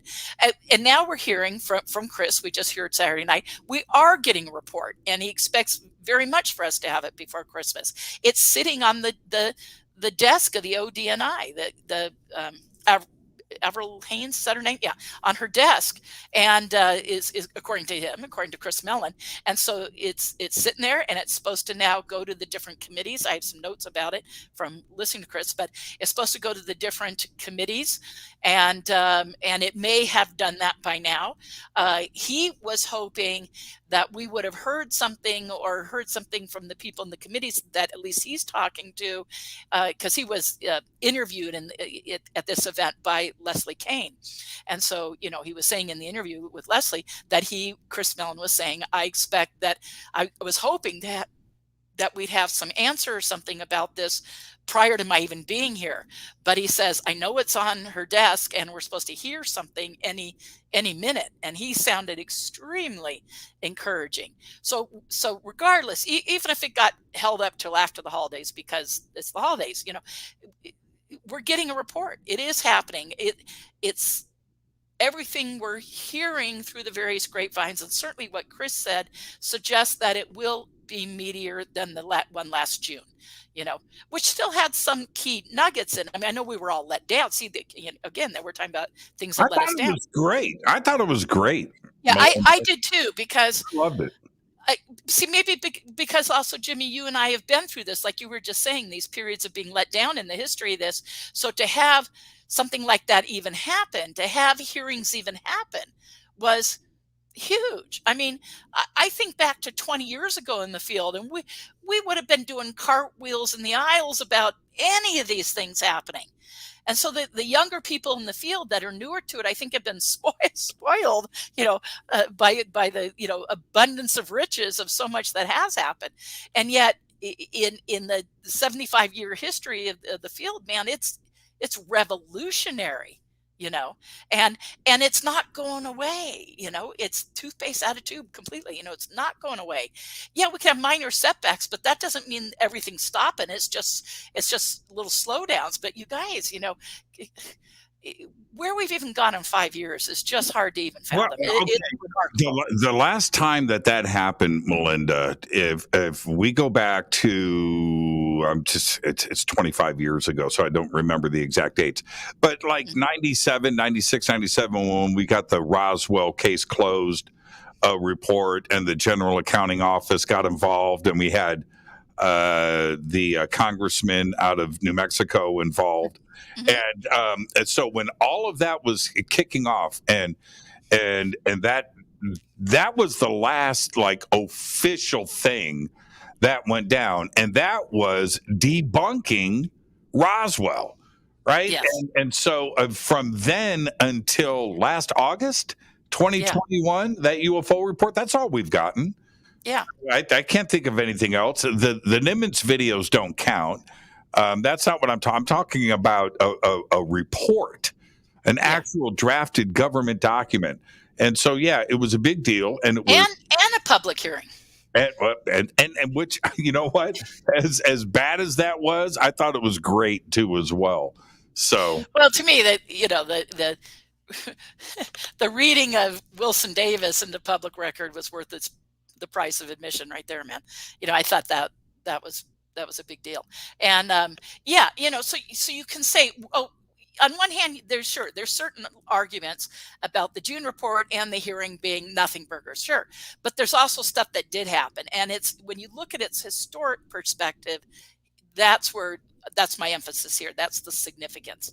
And now with the NDAA and the next report, so I think it's shaping up that we're stepping into the end of this year, going into beginning of next year, being some interesting developments. It'll make for great discussion on Twitter and Facebook and other places, and in shows like yours. I mean, it'll be endless amounts of stuff to cover, and I think it'll be a newsworthy period. I was so encouraged. I already thought that Chris Mellon's talk on Saturday wasn't revolutionary to me. It was telling me what I already knew. Like, I already thought that. I was not being pessimistic. I was being optimistic. I said, I saw it as things had leveled out for a while, but certainly weren't going downhill. And it was a shot in the arm for the community, because he was so upbeat, so positive, and saying, look, we're getting a report in the NDAA and everything it's proposing, and it's going to change things, and it's going to expose so much stuff. We're going to have all these whistleblowers and people coming forward. And you guys, I don't say this lightly. I mean, Chris was really very optimistic and spelling it out the way he is, and sounded like, as someone who was directly involved in the process, that he was saying that like he knew that was the case. And so I think we should take it for that. Could he not know, or is he wishful thinking? Maybe, but I don't think that's his. I don't think he'd be that way. If anything, he seems to play it pretty safe. And in even some other recent interviews right before last Saturday, there might have been dialing it back, but then all of a sudden he sounded very positive. But he kind of said it was the group he was speaking to, and that he felt free to, because he knew he was amongst people who understood and were knowledgeable. And I recommend everybody here. Now there's transcripts of this showing up online of his talk, and you can pay the money right now to was it $30 for the whole thing to see all the presenters. I mean, Whitley Strieber, all the presenters were amazing. Started with Jeffrey Kripal, I forget how to say his last name, giving an amazing talk in the beginning. Every single one of them. Whitley gave this impassioned, emotional talk that as an abductee, it touched me so much. First off, he's a dear friend. He's a very, very dear friend, and has been for many, many years. But additionally, and I immediately texted him afterwards, as a matter of fact, but it was so moving, so emotional. As an abductee, I felt like what he's gone through over his experiences, I can relate because I've been through that. Now, maybe with certainly not the amount of public attention that he's had, and yet the profound effect that living with his experiences have had on him and on his life. I recommend everybody listen to this. If you're an experiencer, you'll feel, as a particularly abductee, you'll feel so vindicated by what he had to say. And if you're trying to understand how's the abduction stuff relate, when you hear that, you'll get it. You'll realize the importance. I mean, and Jimmy, I'm glad that we did talk about my experiences today, because granted, there's a lot more. I have a life of experiences, but I think it's important back for, like I was saying, for those same reason, those early abduction researchers were saying, you've got to talk about this. You got to talk about this. You're articulate. You can talk. You're not afraid, And so many abductees can't, whether it's their careers or their families. I mean, I know abductees that got involved in this field and went public you don't hear from anymore now. And it's because it got so rough for them, or because they wanted their lives back. They wanted their careers back. I know a very famous abductee that was disowned by her children. So to have a relationship with her children, she had to turn her back on the field. Actually, I'll go ahead and say, because most people probably know what I'm talking about, Leah Haley, And so it's like, you guys, it's so much to go through this. And that's why that was so moving, what Whitley said. It really spoke to those of us who've been through it and can appreciate what he's been through and what he's had to give up to be a public person in the field as long as he's had. Yeah. So, and this is what's I think is so important to me and to the experiencers and abductees out there, is that we have had so many documents that have come out. So many of them are hoaxed and are not real. And that messes with people's minds. It builds them, and they're happy and they want to show it to their family and see. Look, and then we have something like the Wilson Davis document roll along, and then to have a document like that, it's a memo. To have a document like that suddenly have support where we didn't have it. That didn't happen with MJ12. Didn't happen with Majestic. Aquarius, that turned out to be completely bogus. And the NRO and the NSA document, the only official document, according to Stanton Friedman, as far as he knows, was the Twining memo. Meanwhile, we've got a stack of stuff that has never been vetted or confirmed. Yeah. Now I we think have there's Wilson Davis. And yeah, I think there's Shannon, others. You and your participation with this. I know I'm going on and long-winded, but this is an important moment in ufology for you and for others that have had experiences that now we can sit back and go, this document has got the people in it now talking, and we've got the notes, Jack Houck and Oak Shannon's notes, that also turn around and support this document. I think it's that important, Melinda. Yeah. Well, and since you just said that, I know my knowledge about that's why you had me on your new TV show, and I'm so excited that that's going to air soon. I've been watching all the shows so far for Into the Vortex, your new show, and it's fantastic. All the interviews have been really great.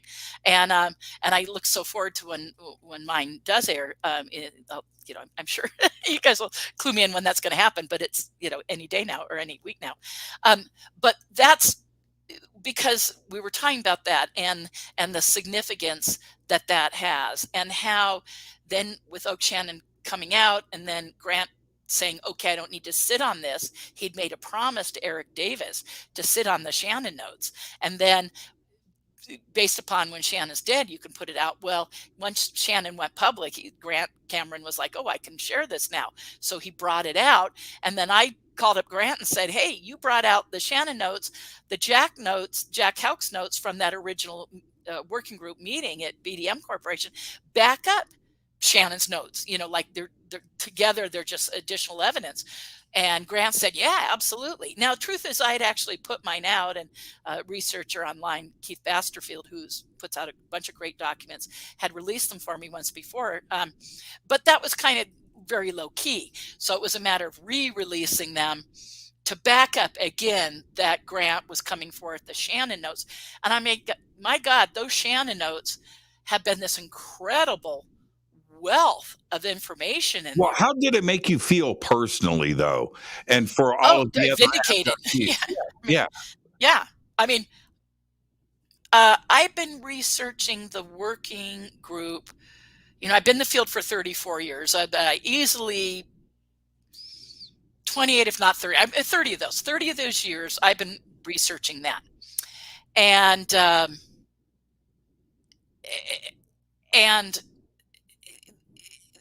I felt like not only did I already have Houck's notes and had gotten them from his family years ago, but it was like, it was so much more in depth than that, the Shannon notes. And there was so much information in there that backed up Wilson Davis. I think the biggest one, and I hope people listening are following this, the bouncing balls on some of these stories, we're kind of assuming people are. But the reference in the Shannon notes back in 85 at the BDM meeting, saying that they were calling themselves the AP-10 group, and the Wilson Davis having this weird code name that everyone kind of assumed what they meant, but no one knew for sure because there were no other references.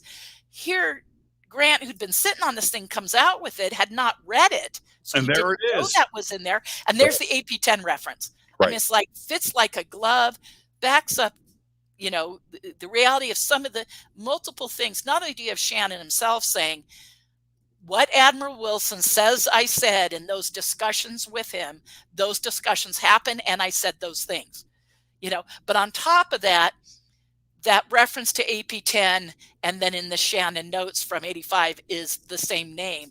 I mean, and other things. I mean, there's so much, but then it became a research source.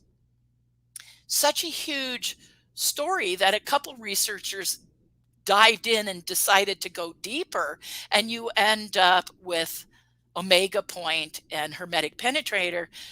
And so Omega Point, he's now come public, Daniel, but that they wrote this incredible, 250-page document called Loose Threads, diving deep into the history of the working group and into all these, minor points.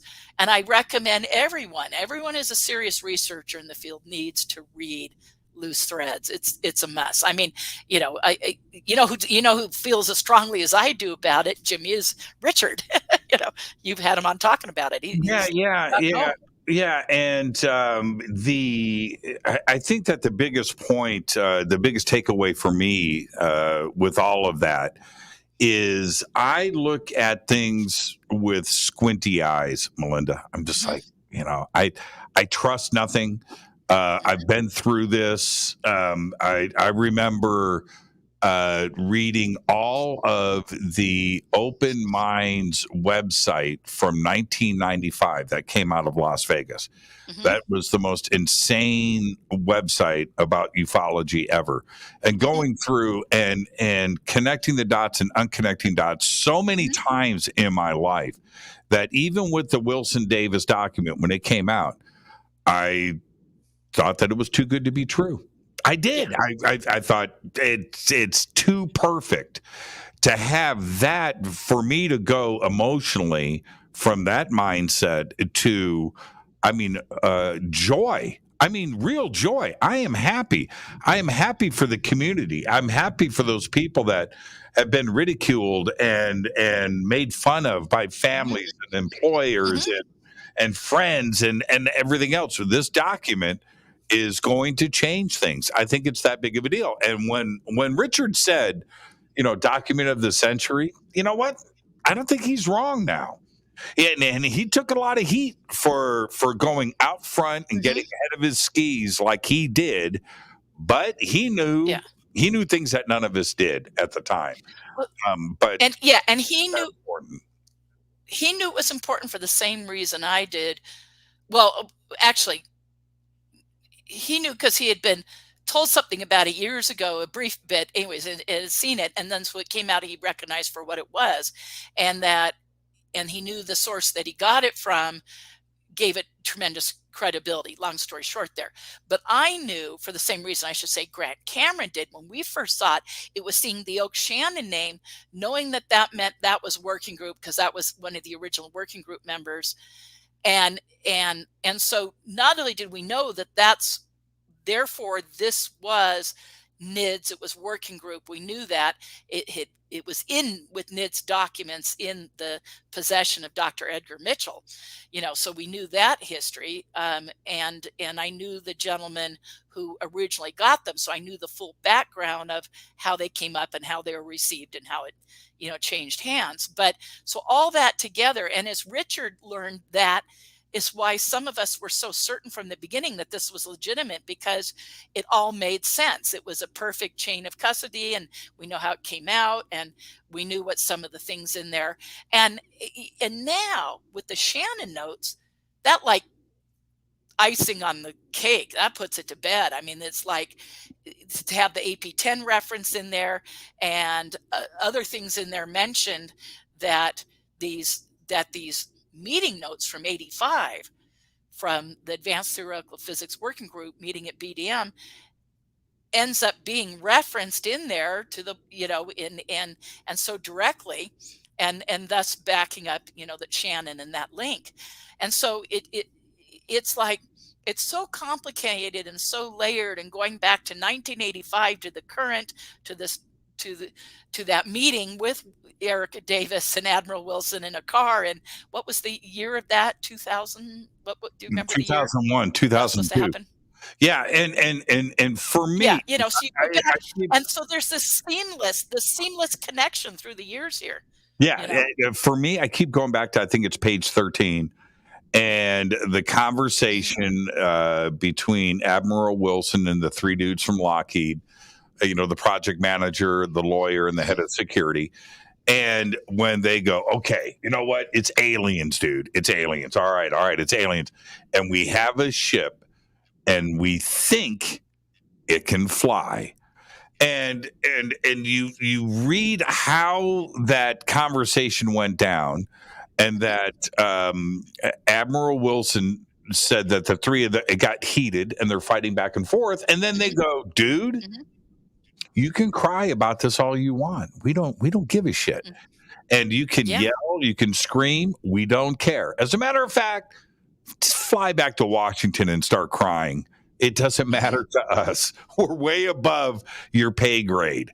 And to see that kind of tone, where if you're in that black world, that SAP world, the alien technology world, backwards engineering world, you don't care about the president.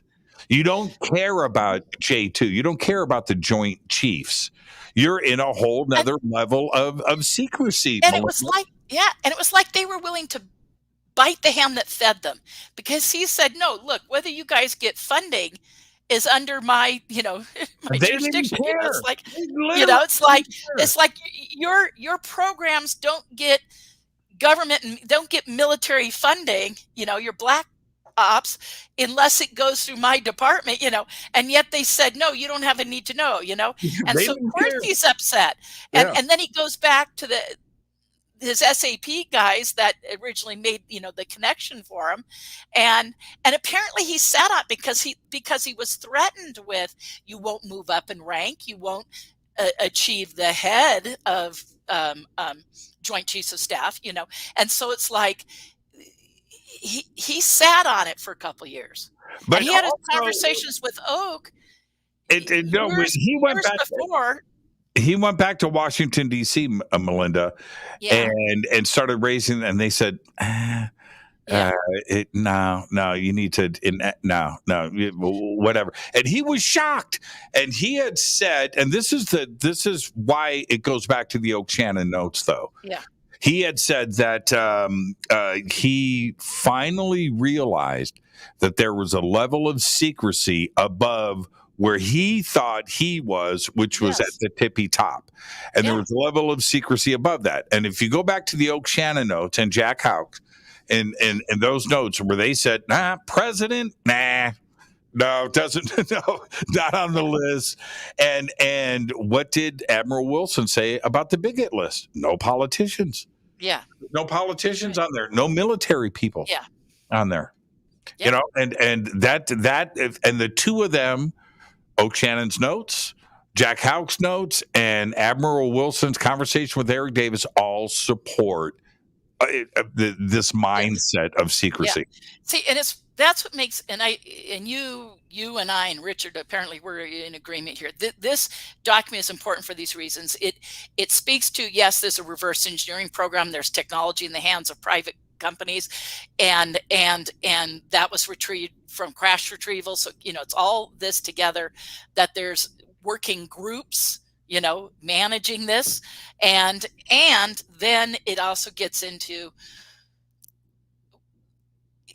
like you were just saying, how deep the secrecy goes, how it works. So this, what we call a document, is really just the notes from the meeting. It's Eric Davis's notes from talking to the Admiral when he finally decided to connect up with these guys after sitting on it, and then coming forward and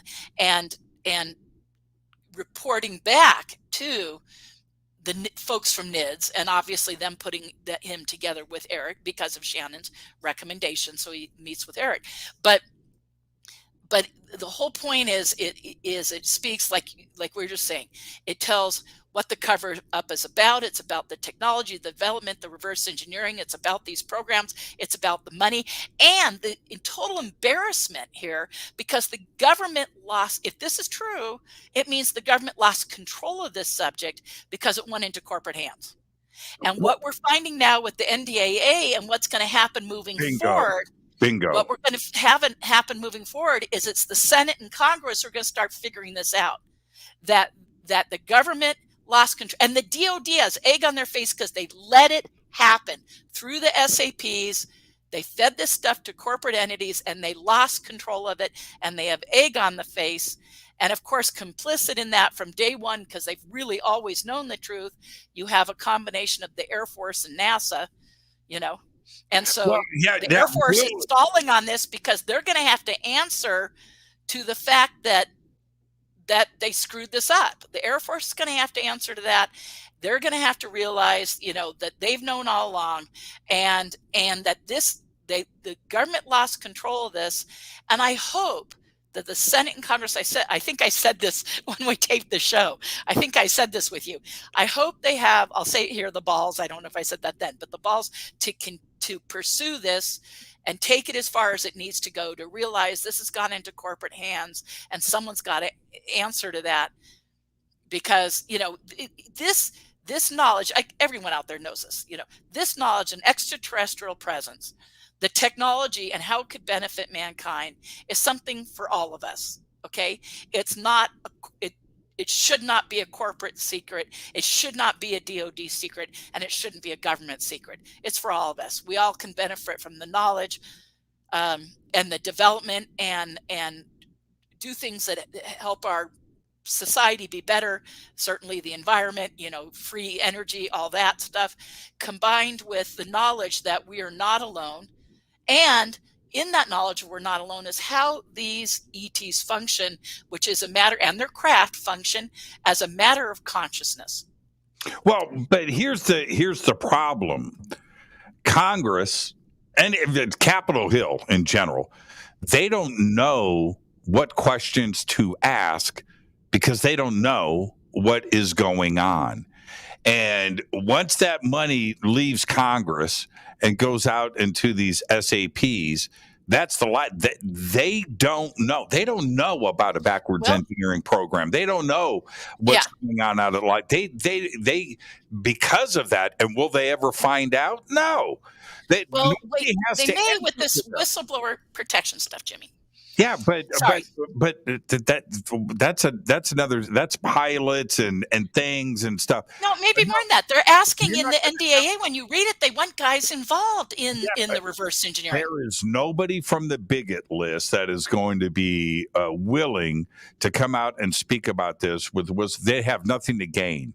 That doesn't change the backwards engineering. Okay. But I don't see any of them coming forward. You could go with guys involved in crash retrievals. Where did those crashes go? And then they have to dig. But that's different. That's different.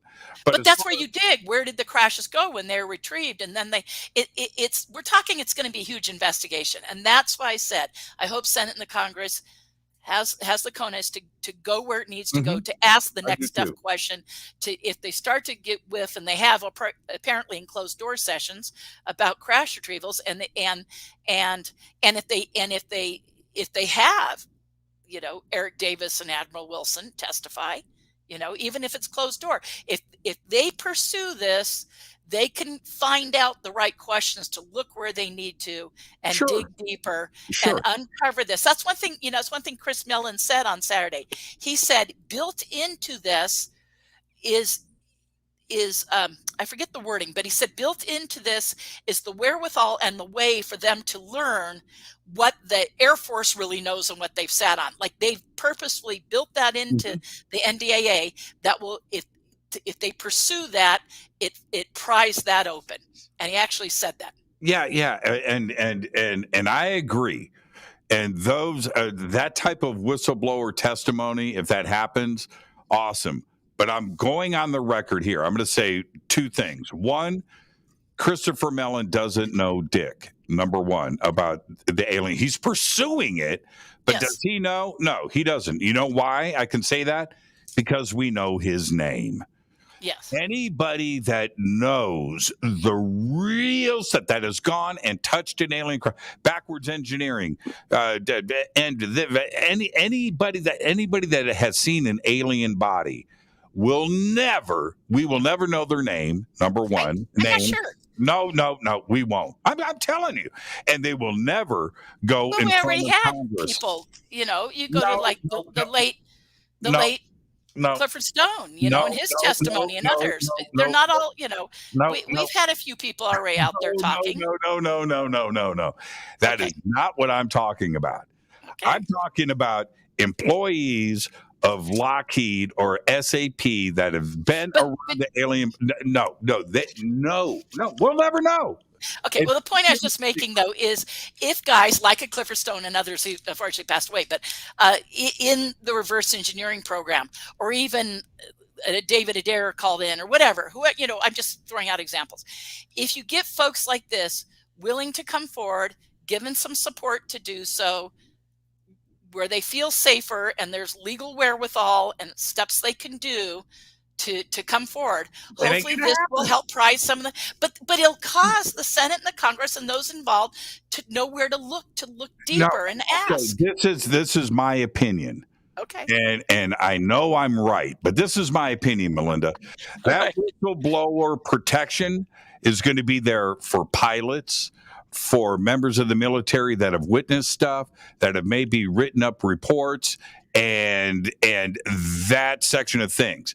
That whistleblower wording in the NDAA is not going to cover the CEO of Lockheed.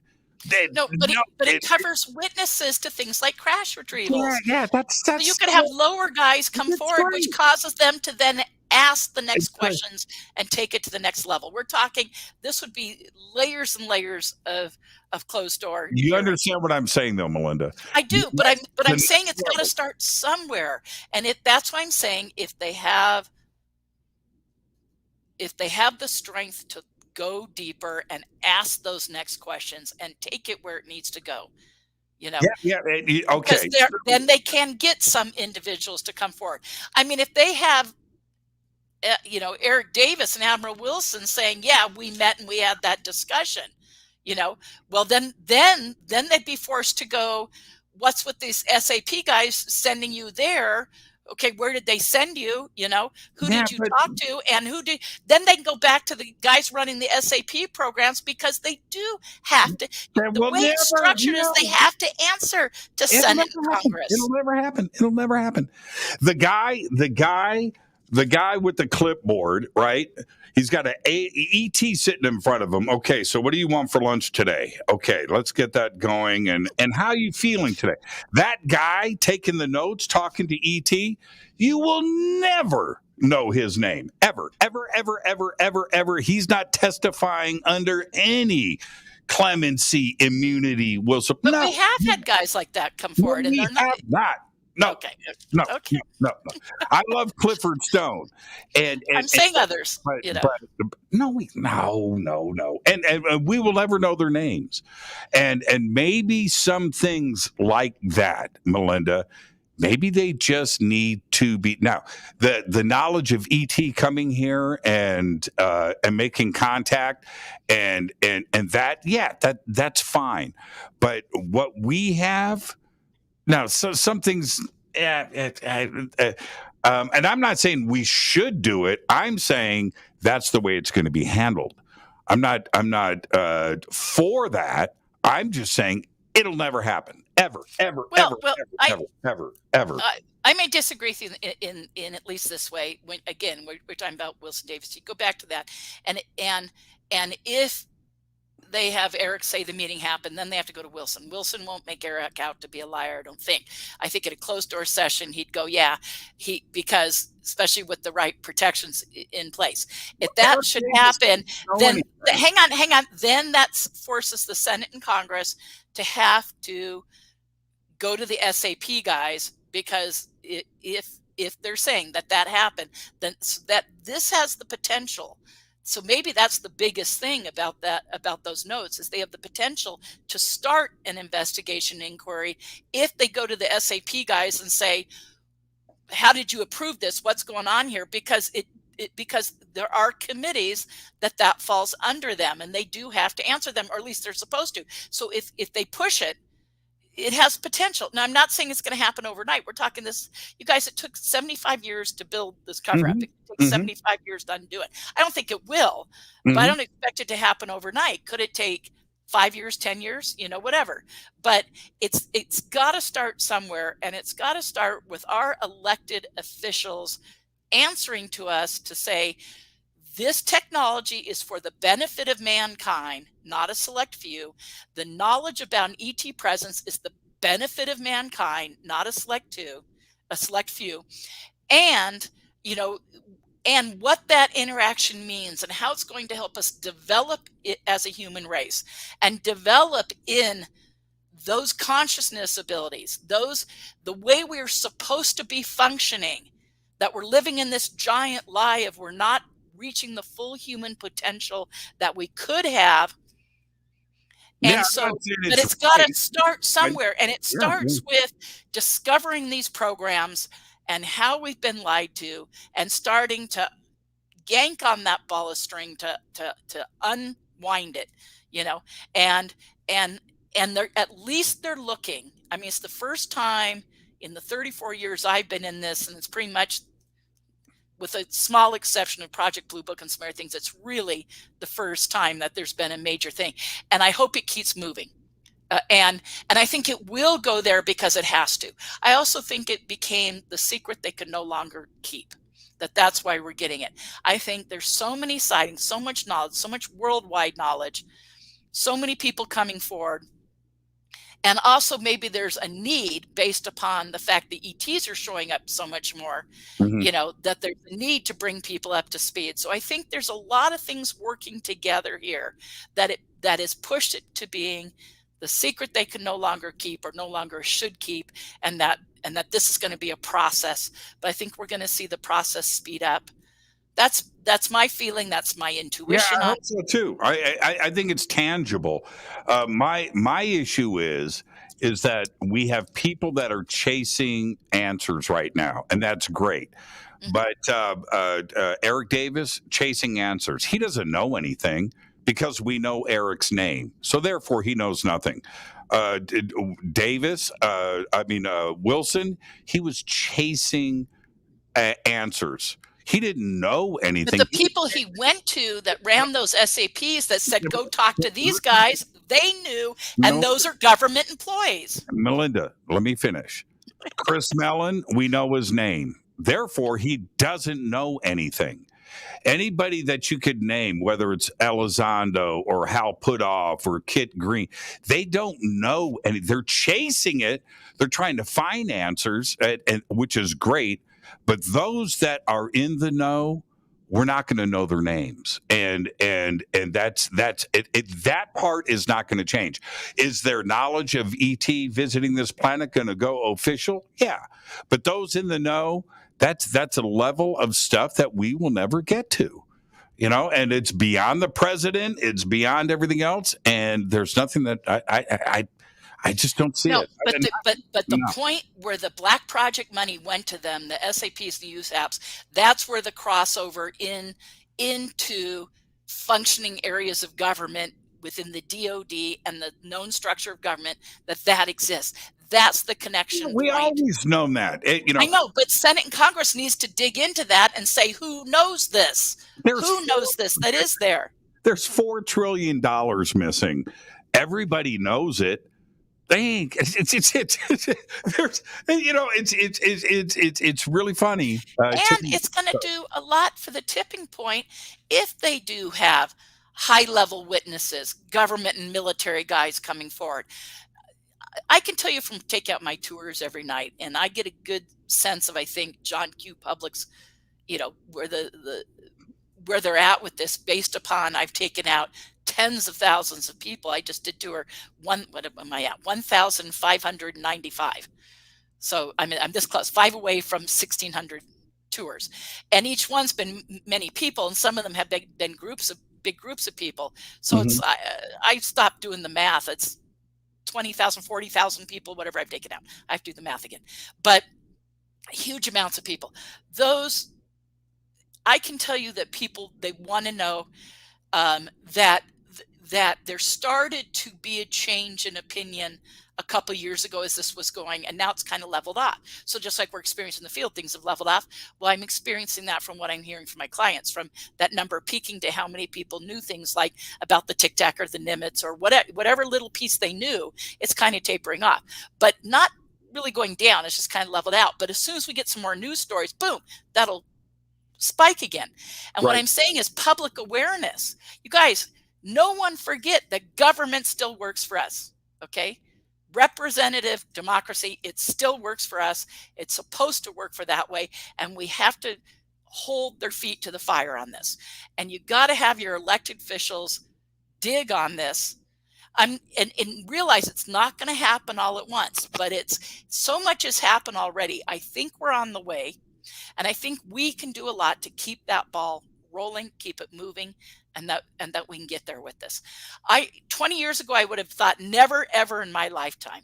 Now I'm starting to think this could still happen while I'm still alive. Yeah, I know. I think we're right there. Here's the thing. I know, Melinda, the beer can UFO that I had Steve Murillo sitting next to me. I had 20, 30 people there, and we see this giant 400-foot thing spinning across the sky, and then it phases out in the middle of the day, clear blue sky. Cool. This wasn't night vision looking that I do every single night, and you do it. No, I'm talking about middle of the day, giant thing, thin, and disappears. That wasn't from Earth. That wasn't a Tic Tac. That wasn't, no, that was ET. There's no question about it. I saw the structured craft we've seen on my tour, the structured craft I've seen during the day. Melinda, I will continue to chase and find these answers. And that's it. Okay, that's it. And we're close. We're close. And I'm excited. And Jimmy, what you have tremendous power. And I don't mean, you guys, I'm not saying this to butter him up. This is legit. you have an extremely popular show here. You have a new TV show. You have an ability to really educate people. And on our platform, for me and anyone else who's got something to say about this, we might have a piece of the puzzle, piece of research, information, evidence, whatever, you know. Right before doing this, yeah, I'm sure you know who Chase Koletsky is. I know her quite well. Is she still around? Yeah. But yeah, yes, very much so. Okay.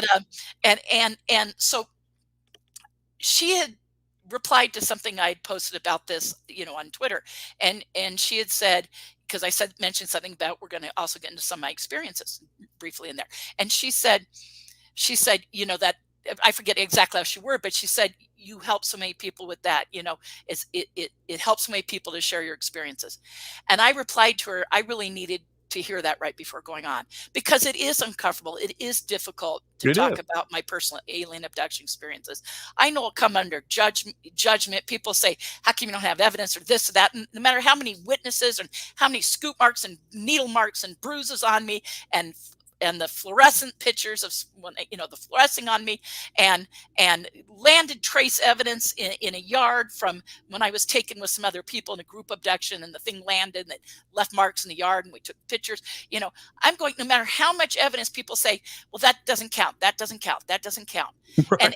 And I'm an abductee I've been involved in mass abductions with witnesses, the Coronado event with at least 15 of us in there, and everyone remembering it. Here in town, 5 of us taken together, myself and 2 male friends on a road.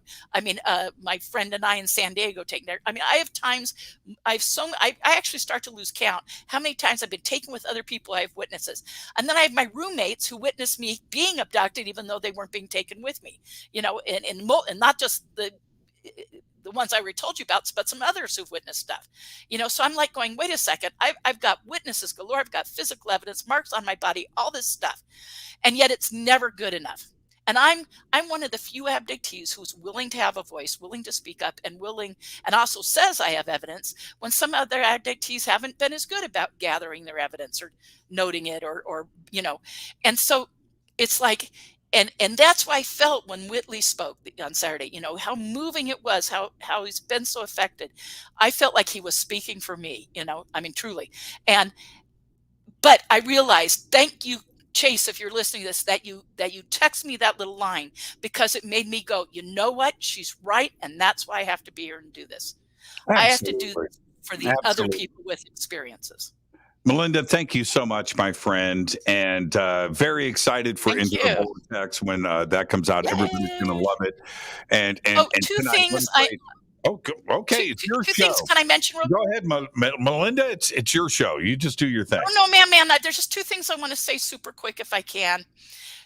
First off, tonight I went through an incredible thing, which was a showing of the Life After Death project by filmmaker Paul Davids. And Paul Davids has done this 3-part series on life after death. And everyone, you can find it. If you look at Life After Death Project and look it up that way on YouTube and other places, you can watch these in various pay-per-view formats. I highly recommend them. It's quite remarkable. And we all know and love Paul Davids and his work, an award-winning filmmaker, famous for the Roswell movie and amongst other things. But I highly, highly recommend that. And then I was with the same people because he's the senior producer on it, which is a movie that you and I are in, Jimmy, called Accidental Truth. Oh, really? Made by Ron James. Oh. Interviewed by Ron James, filmmaker Ron James. Right. And I was with Jen Stein, who's a producer on it. I was with Ron James, the director, producer, and senior producer, Paul Davids. And I was with them tonight for dinner. And I'm so excited because here we're in this brand new documentary that's about to come out any moment. You guys, everybody look up the website for Accidental Truth, and Jimmy and I are both in it. I'm very excited to be a part of that. And as well as Paul David's new thing. I promised all those people I'd say that about them, and they're all dear friends. I'm excited for them, and I'm also very excited about our yet another movie, Jimmy, coming out, a documentary that being released by 1091 and made by incredibly great group of people. I know Peter Robbins is also involved. Jen Stein, Peter Robbins, Paul Davids, and Ron James. It's going to be incredible. But you and I are in that. And anyways, there we go. That's all. Thanks for letting me get that plug. Go have fun. All right. And I'll talk to you tomorrow. Thank you, Jimmy. Thanks so much for having me on. Thank you, everybody. Melinda Leslie, the absolute very best. Thank you so much, Melinda. And obviously, I ran over tonight, but it's Melinda. And I am going to do that because it's Melinda. Yeah, great show tonight. Thank you, Melinda. Great conversation. And see, that's how conversations should be. Just a couple of friends, respect each other, and just let it happen. Melinda Leslie. Fade to Black is produced by Hill J. Palm, Renee, Dennis, and Kevin. Webmaster is Drew the Geek. Music, Doug Aldrich. Intro, Spaceboy, spaceboymusic.com. Fade to Black is produced by KJCR for the Game Changer Network, and this broadcast is owned and copyrighted 2022 by Fade to Black and the Game Changer Network, Inc. It cannot be rebroadcast, downloaded, copied, or used anywhere in the known universe without written permission from Fade to Black and the Game Changer Network. I'm your host, Jimmy Church. Tomorrow night, I'm doing a special 2 hours, the Fermi Paradox. Get ready for that. Until then, I want everybody to be safe. Go back, Lee Tappy.